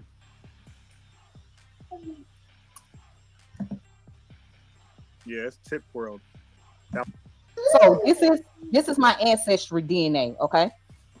Now, right here it says 30% Nigerian, okay? 17% Benin and Togo, 13% Mali, 7% Ivory Coast and Ghana, 6% Nigerian woodlands, all right, and then you're gonna see where it says the Cameroon, 6%, all right, 5% Western Bantu peoples, 4% Yoruba land, all right, and then it shows the ethnic group. Okay, you see all the ethnic groups on here? Yes, ma'am. Right. Well, where's the Caribbean? All right, let me go down to here. What is up with this dude with the Caribbean? I see no Caribbean. It's on here. I have to. No, it's not. I'm looking right there. Y'all niggas hate. No, I'm trying to find it. Maybe it's on. No, but you ain't got to look no further. It's That's not there. Reparations. France. Yes, and I also I do have some nothing that I know. Okay, I have to go on. I don't know. That's why I have to go on because I've never heard of it. Stay right here. No, don't try to just chase. Stay right here. No, because it's pretty much similar, and you see a lot of stuff like Ancestry don't show as much as 23andMe does, so it's like they have to catch on with what 23andMe is doing. So let me see. Yo, Hazard, yo, you are crazy, yo. I mean, and that's another thing. Y'all don't believe in no DNA test either. Oh no, yes we do. No, we y'all don't. A lot of y'all don't. Y'all don't believe in no DNA test. Ma'am, if you look at my channel, I got chemistry videos. I'm explaining, sharing chemistry. So no, I'm definitely pro science. Well, maybe I gotta go with the origins. Okay. I am chemistry. So he believes in DNA. Okay. Well, bro. That's called dissing you. No, I'm just saying you just dissing. You might as well be dissing Black history altogether because that's what you're doing. But anyways, I can do that. The only crib you got to use the ox tells you 8. That's it. Hey, Shai, stop being disrespectful because I can go there. I'm trying not to go there because you're going to make me get off and be real disrespectful to you. I'm trying not to go there. That was a joke. I'm trying not to go there. Let's keep it diaspora, all right? Which is the early Alabama and Georgia African American. Okay, so that's my other half. Right, FBA. I mean Black American. No, it's African American. I mean you can have that FBA stuff. Okay, African American, FBA, same thing. Not really, because y'all on some other crap. He's really set in his ways. He's real. Hey, yo, this is comical. Like Tariq, he is very comical. He's got these dudes convinced. Y'all on some other crap, but okay, but I'm gonna let you live with that. So, but just to show you, right here where it says my connection, right? Mm-hmm. Let me see. I should, yeah. It says no results found. What you mean? Like you know, you look for something on Google and it's not there. They'll say no results found. Okay, well, it probably ain't because it's supposed to explain the details, the origin behind it. Oh, it did. It said you are no. Where? Remember earlier it said Nigeria. That's no. It explains like for the diaspora. It's supposed to explain. Nah. It's supposed to explain, the origin of, the African Americans and how, etc. Like it goes. Let me see. Maybe I have to go into journey. Now you can stop sharing. We could talk about something else. No. I got something else to share with you because I'm about to. Okay, so I should have did 23andMe. I mean, the result is pretty much similar. It's very similar, but it's just that I don't know why they don't have a lot of stuff updated. 90.6% sub-Saharan African, which is okay. So she goes ahead and proves her lineages. How much was this test? I did this some years ago. This probably was like $50, somewhere like that. That's it. Oh, I'm not. So what you have to do? $5 somewhere like that. I can't exactly. So what you do? A swab and just send it back? Yes, you have to spit in a tube and send it back. Yes. Okay, I'm gonna do that. Yes. I encourage you to do it. I know I got no West Indian in me at all. Okay, Zero. so watch just this. like you. Okay, so watch this. West African, right? Mm-hmm. That's 78.7%. That's a lot. Way. Nigerian, 42.2%, and that's very common with the African Americans. A lot of us have more Nigerian ancestry than any other West African group. Okay, now we go down here to the you country. Wait. What state you in?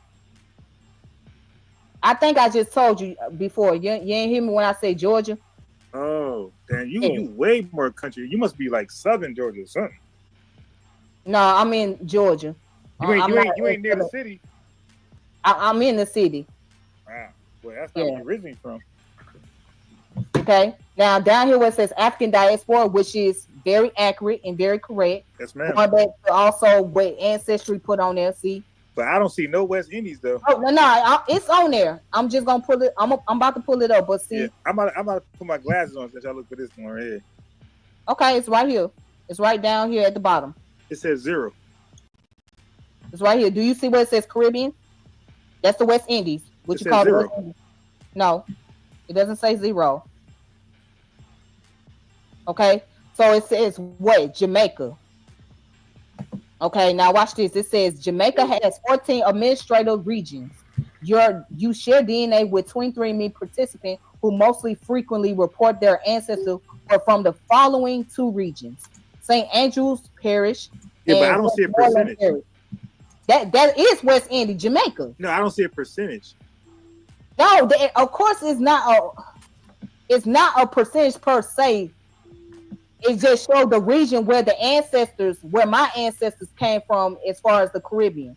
So more than likely they were from St. Andrews Parish and Westmoreland Parish. So they don't give a percentage of how many Okay? They only give a percentage when it comes to the African and also like European descent. So for my European descent, it's 8.7%. Okay. So I only got 7 likes. We got the glorious Tiffany on here. I got 7 likes. Here, because they don't want to hear my voice. I'm saying no, you don't have to. African Lebanon, African Haiti. What? These terms. No, I'm saying officially. Like no Jamaican say I'm African Jamaican. Like okay. Look, I just went there, man. It says if you go to a map, if you look, listen. If you go to a map, it's going to say Jamaica. It's not going to say African Jamaica. I'm saying like you don't think there's Jamaican people that identify with being black or being African? Tiffany, I'm not saying that. I'm saying Haiti is spelled H-A-I. It's not spelled A-F-R-I-C-A-N. Jamaica. So you don't think the Haitians identify themselves? No. I'm not, Tiffany. I'm not saying what they identify with. I'm saying in their name, their country is called Haiti. Their country is not called African Haiti. I'm saying that. I'm saying Trinidad and Tobago is not called African Trinidad and Tobago.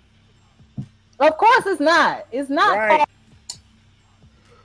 Put in the chat if he's trolling yet again. Number 1, if he is trolling in the chat, or this is his channel. My bad. This is his channel. This is this dude's channel, and he has FBA versus the Caribbean. She never claimed Caribbean at all, although she could. Right. Nobody has as the identifier. Nobody has in the diaspora or even the continent.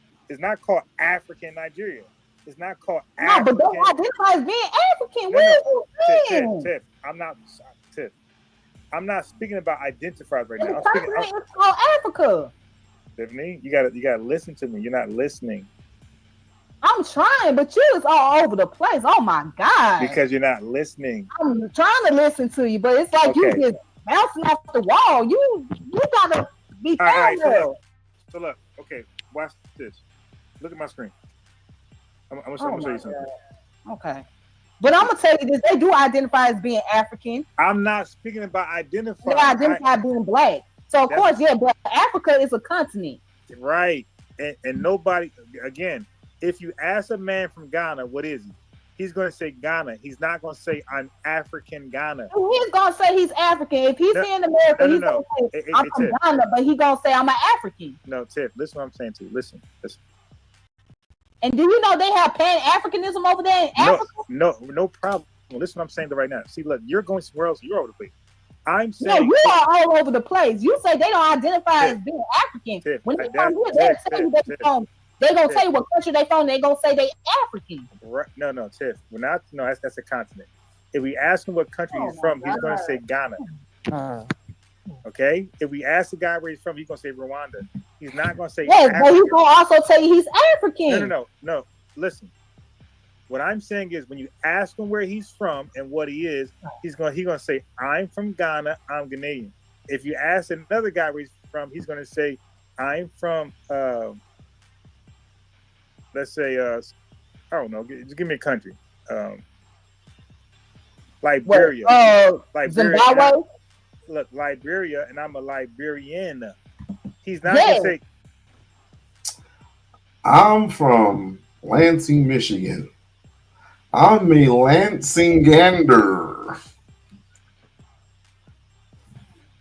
What the fuck is the point? Okay, Tip. What's the point? You asked them, well, where is those places? No.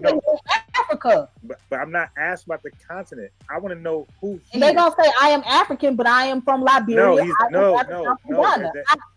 Hey, Tip. When you ask somebody like a Spanish person, where you from? He's gonna say Venezuela. He's not gonna say South America. Some of them do say South America. No. If I say De Donde, he's going to understand I'm specifically asking him, where do you live? What country? Not what continent. Yeah, they going to tell you what country. Yeah, what country. Right. Exactly.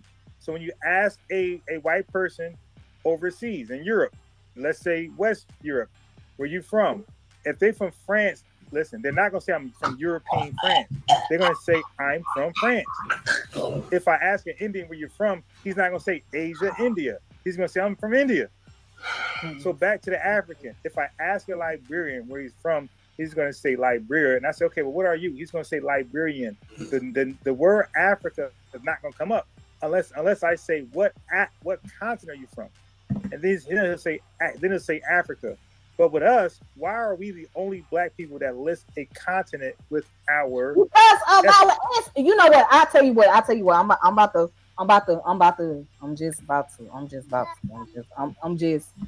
just gonna leave this alone. The United States is not a continent.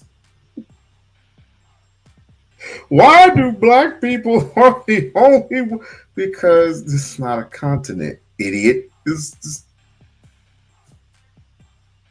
not a continent. There are only two, and Africa is one of them. That's where your ancestors originally came from. Because I guarantee you, if we all take a DNA test, we will trace our lineage back to Africa. But for some odd strange reason, he thinks Black America is real when it's actually orchestrated. See, we don't know who we really are. We just don't know. And don't care to know either. But I'm going to say this, and I'm about to just go, okay? You're going to mention Cash App, though. Okay. All right. So, I'm going to post my Cash App up.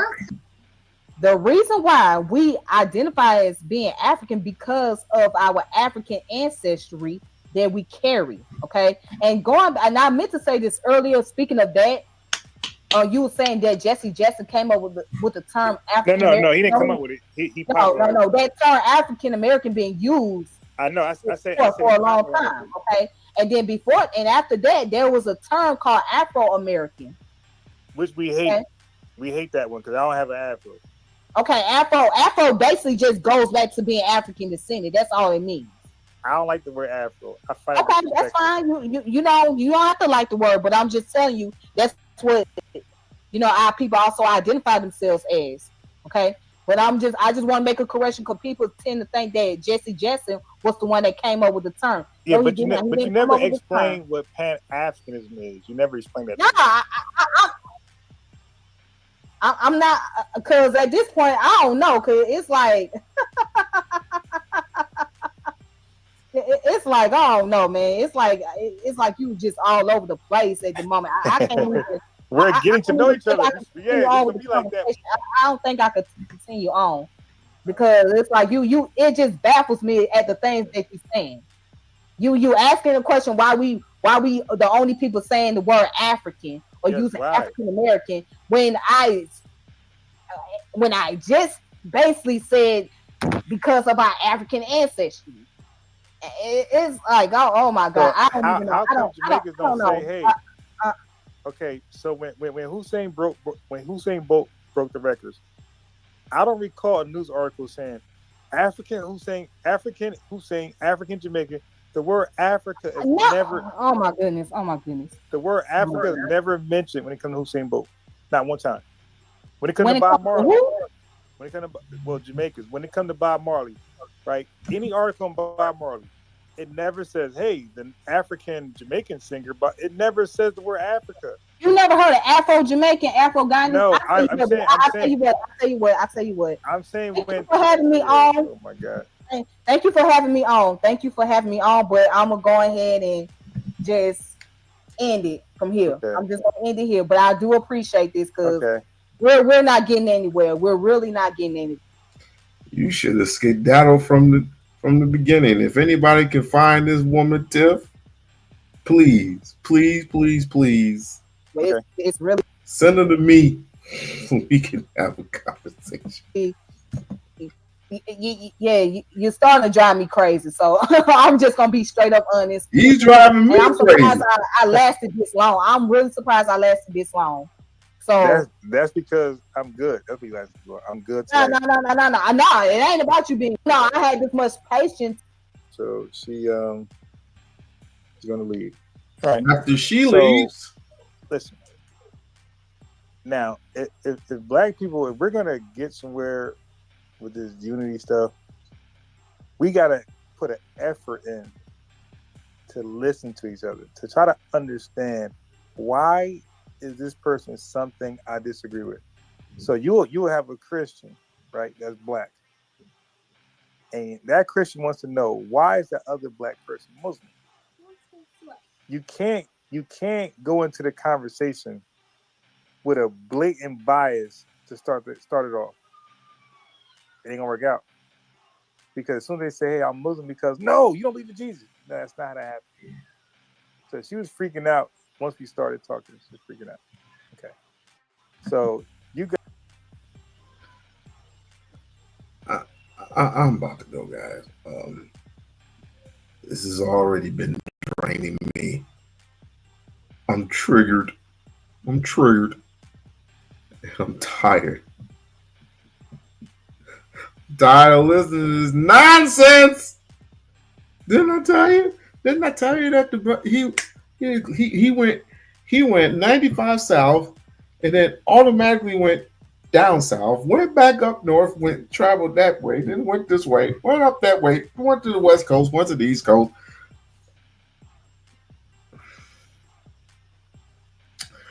Foundational black Americans. No, y'all some delusional black Americans. And some dumbass gonna come up here. You're disrespectful of FBA. You haven't been nothing. You haven't built nothing. Never poked nothing. But you gonna come after a fat muff and Fat Joe, who is worth 10 times more than 35 of y'all.